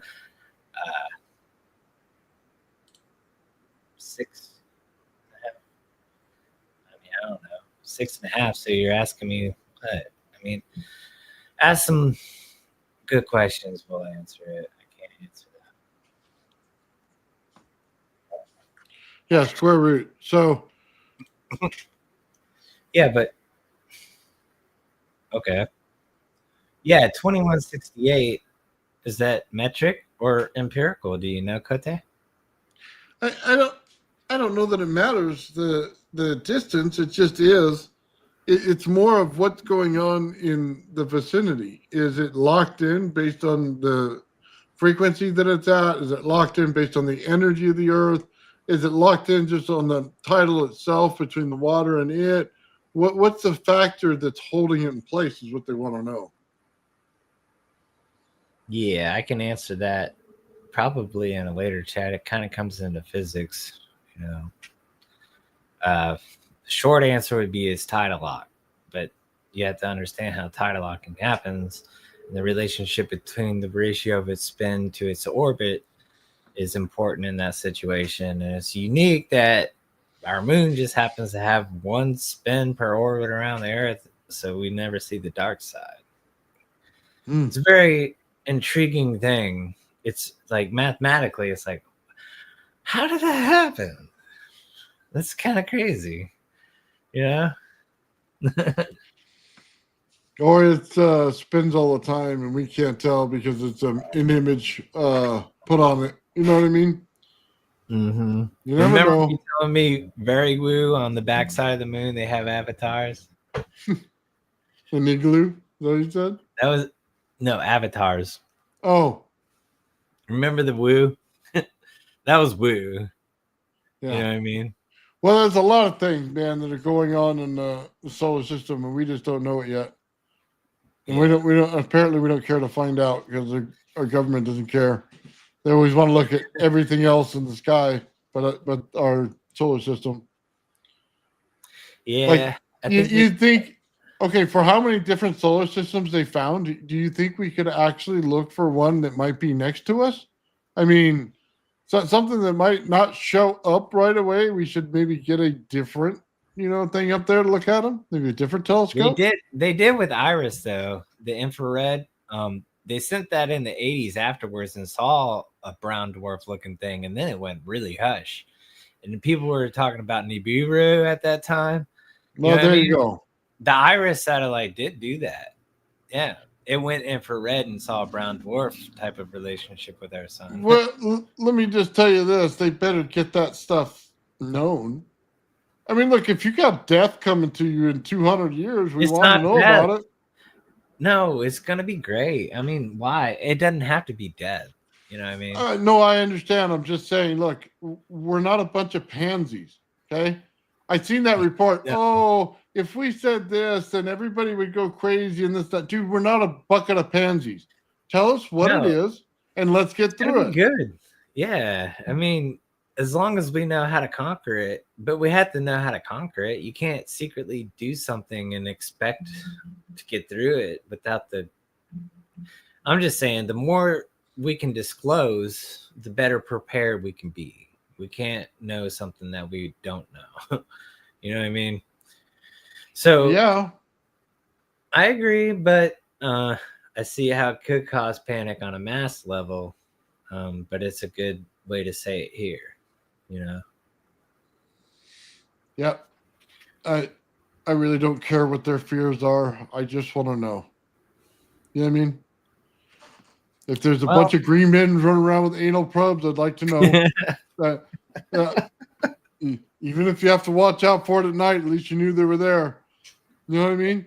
I mean, for God's sake, just tell us. We're adults here. You know what I mean?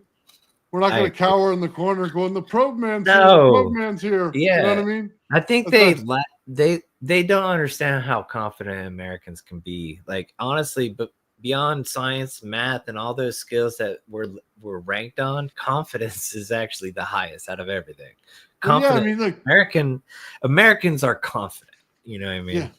Dude, we grew up with Star Trek. We understand that they look weird. Some look like piles of poo, and we're okay with that. You know what I mean? We've seen Star Trek. We've seen the other space stuff. I mean, I don't mind. It doesn't bother me one bit. You know what I mean? Yeah. I think it may be close to a time of disclosure. I guess they have to feel like we're ready for it or whatever, but I don't think it could last too much longer. I think it's going to happen within our lifetime. So Ulysses asked, can you get the probe plug? No, we did not offer the Organite plug on that site. Seven Center might be able to help you out. Oh man, that was hilarious. That's just hilarious. Oh my. Oh yeah, we all drank from the hoses as kids. That's right. Yeah. So funny, man. Yeah. I just think they should tell us and get over it. You know what I mean? Just get over it. So. I'm sorry. May I have a brief moment? I'll be back if you want to still chat. Or Oh, dude, we're about the end of the show. I just gotta get it. You know what I mean? Because we're at 3 hours. yeah. Oh, Well. okay. Jeez. All right. All right, guys. I want to thank everybody in the chat, man. You guys have been totally awesome tonight, hanging out with us, man. Thank you, Jarvis, for coming on and hanging out with me, man. It's been really awesome. Right on, guys. Much love. Hey, Love. have a great night. Love you The guys. old man built. The old man built. The old man built. The old man built. The old man builds is broken in the head. People not seeing reality has put them in the red. Where conscious and spirituality restricted from the norm and replaced with the ignorance of basic magnetic form. The geometry of God keeps running through his head. That's what makes old man builds broken in the head. The old man builds. The old man builds. Spheres of destiny are spinning in his mind, making him travel back and forth in time, battling the establishment for just a little recognition. Has him forcing the world to understand his premonition. That world will have all the technology in the end, even if it means his life will fail to extend. The old man builds. The old man builds. The old man builds. The old man builds.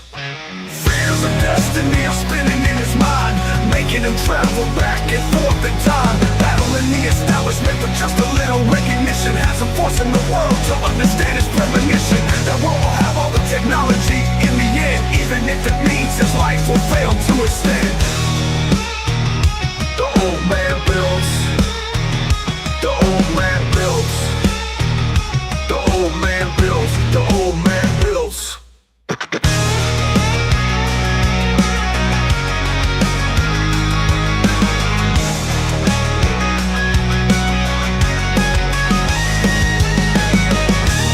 The old man builds. The old man builds. The old man builds. The old man builds.